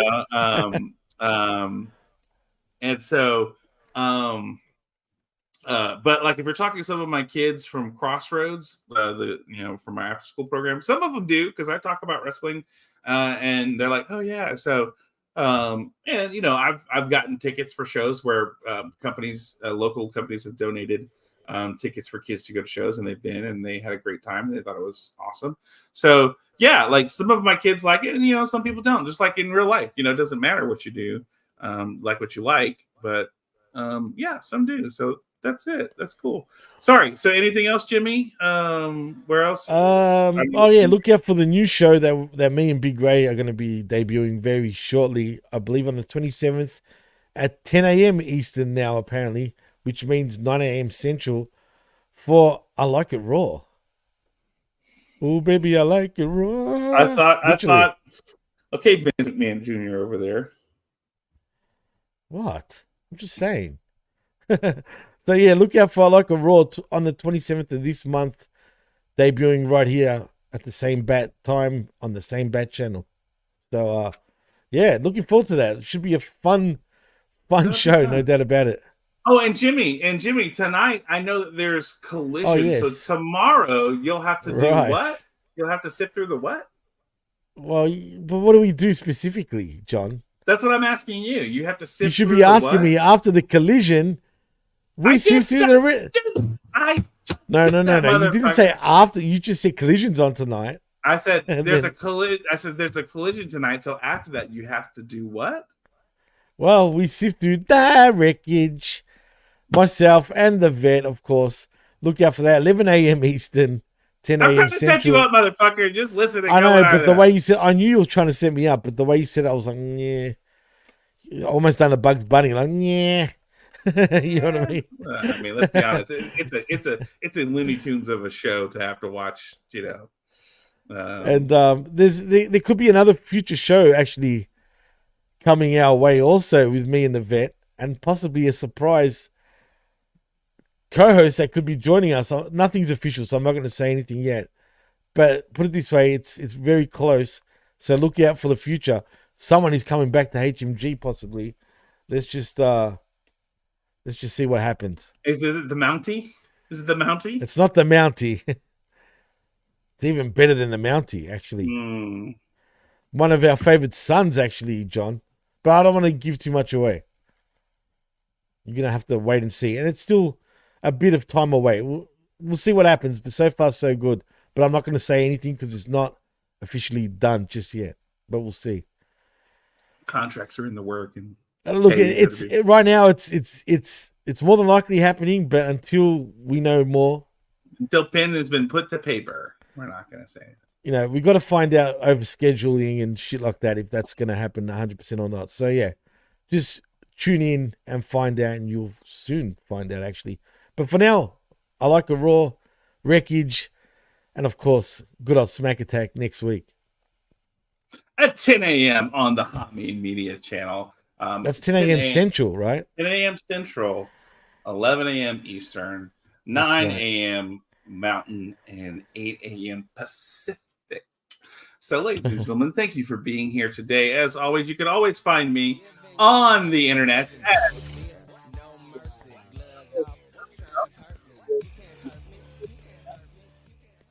put your finger in yourself. Are you doing this again, John? What did I tell you? Yeah, look, Ricochet set the example. That's what I got to do. But ladies and gentlemen, thank you for being here today, as always. And we'll see you next week on Hopping Media Group's YouTube channel and anywhere you find us on Spotify or any other thing. And definitely on Channel Attitude. So make sure you're checking that out to find old Smack Attacks or anything along those lines. $5 for the best wrestling in all the world. Make sure you're doing that. And ladies and gentlemen, come back next week as we talk about what happened on these shows. Is it even better? Did it get to D? Is it going to be better than a knee next week? We don't know, but next week we do know is there's going to be some things happening. Stuff's going to happen. People will show up, matches will happen, and we'll talk about it. So, ladies and gentlemen, thanks for being a part of this 5-star episode, and we will talk to you next week. And until next time, we will say...